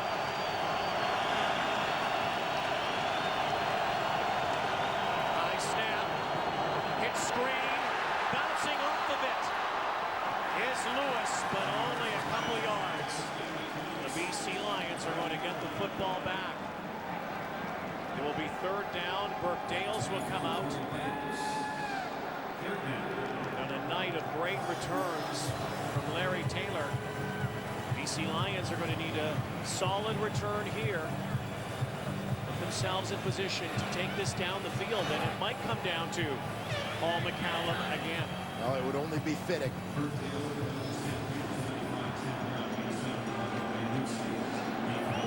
Tim Brown, Marco Iannuzzi back.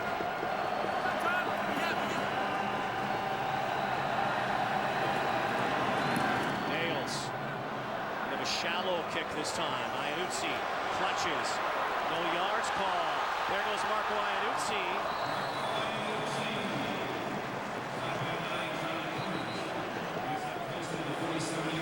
We've got a no yards call with the ball being caught in the air. This will move another 15 yards, which is significant.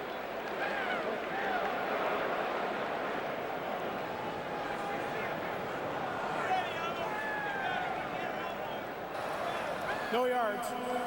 Calgary number 7. 15-yard penalty. First down. 15 yards from where he caught the football.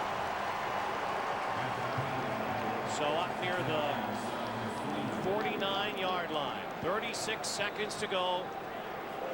Good ride on Paul McCallum's right foot again. Have to get into field goal position. McCallum said earlier about 50 to 54 yards is his range when the roof is closed here in the new BC place. Lule, though, has to move the sticks. And he will throw this out of bounds. Good decision. Catch was made on the sideline. Travis Lule knows, obviously, with 30 seconds left, he's got 3 downs to try and make the play. He's got to throw that one away as opposed to giving up field position. There's a huge one now, and again, 30 seconds to go.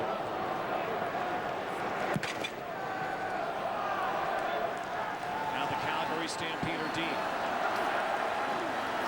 Looking to tighten things here. 1-point game. Lule. Nobody open. Down the sideline, and again, Harris Jackson makes the catch, but he's standing on the sideline as a spectator. So it's going to come down to 3rd down with 24 seconds to go. This wasn't in the plan for the BC Lions to try to get it into McCallum range. Now, desperation time. They have to get to the Calgary 50, or this game is over. BC Lions offensive line giving up pressure on the first 2 plays of this possession. They need to give Travis Lule time to let a deeper route develop here. What will the Stampeders do? 3-man rush. Lule, loads of time, still has time. Lule throws it, it's caught! Arlen Bruce makes the catch with 14 seconds to go.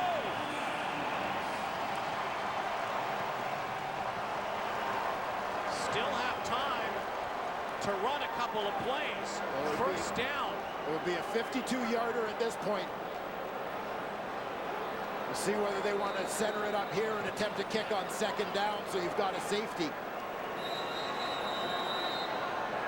And a whistle. How about that clutch catch from the veteran Arlen Bruce? And Travis Lule, a lot of steamboats here, count them.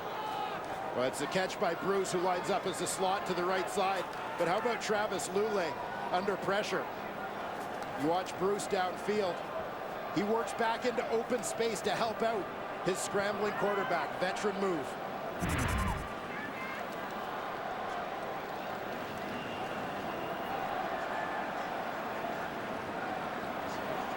Arlen Bruce held without a catch last week in the win over Edmonton.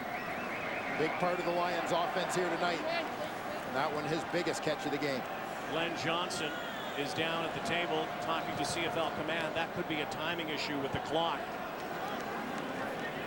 And it gave the BC Lions a bit of a reprieve here. Get some extra time. So they keep the clock at 14 seconds to go. What has been a thriller here in BC place. Battle for first place in the CFL West. Clock is ticking down here. 8 seconds. Lulay has to hurry. And this is going to be a long field goal.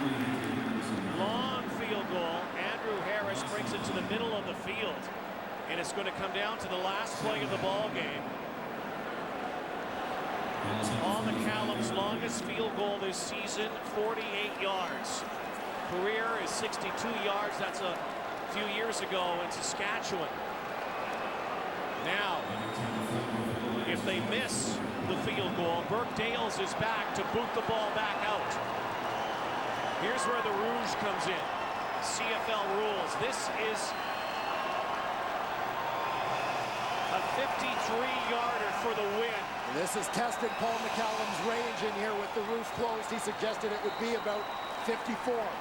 On a night where his streak put him in the record books and then came to an end. Calgary. In inglorious fashion. Calgary will try to ice Paul McCallum. Curious play call, the last call, though, by the BC Lions. Looked like some miscommunication there. It sure did. Bad clock management.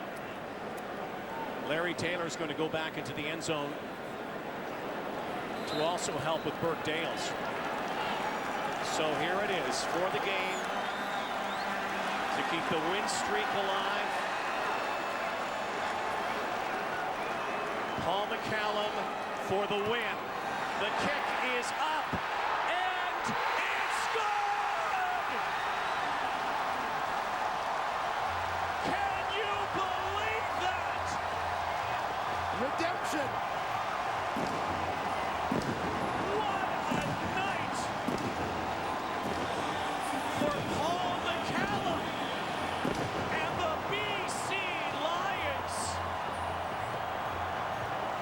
Stretch their streak to 7 in the most remarkable fashion. What a finish.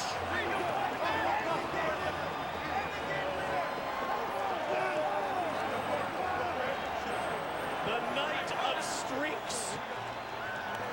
Paul McCallum puts his name in the history books and is the hero at the gun. Here's Farhan with Paul McCallum. Well, you're not into dramatic finishes, are you? No. You know what? I've said all along, you know, it's nice to keep having that consistency and everything going, but I mean, I knew I was going to miss, but I just want to win. I want to keep on winning for the guys, helping the team any way I can. You said 54 yards was your range. You used 53 right there. I mean, what goes through your mind in that situation, especially after the timeout? I just got to hit the ball good. I got to hit the ball good and get everything I got into it, and you know what? They went through. How tough is it to watch Larry Taylor go back the other way? It's tough, you know. I mean, but you know, we got to get better. Like I said earlier at halftime, it's a long season, and you know, we got some work to do on special teams coverage, but you know, we got to win. Congratulations, Paul. Appreciate it. The old guy still has a few kicks left in the bag. Oldest player in the CFL sets a new record tonight. Loses his streak and then ends it on the final play of the ball game. Could it get any better than that for Paul McCallum and the BC Lions? Now tied atop the CFL West with Calgary.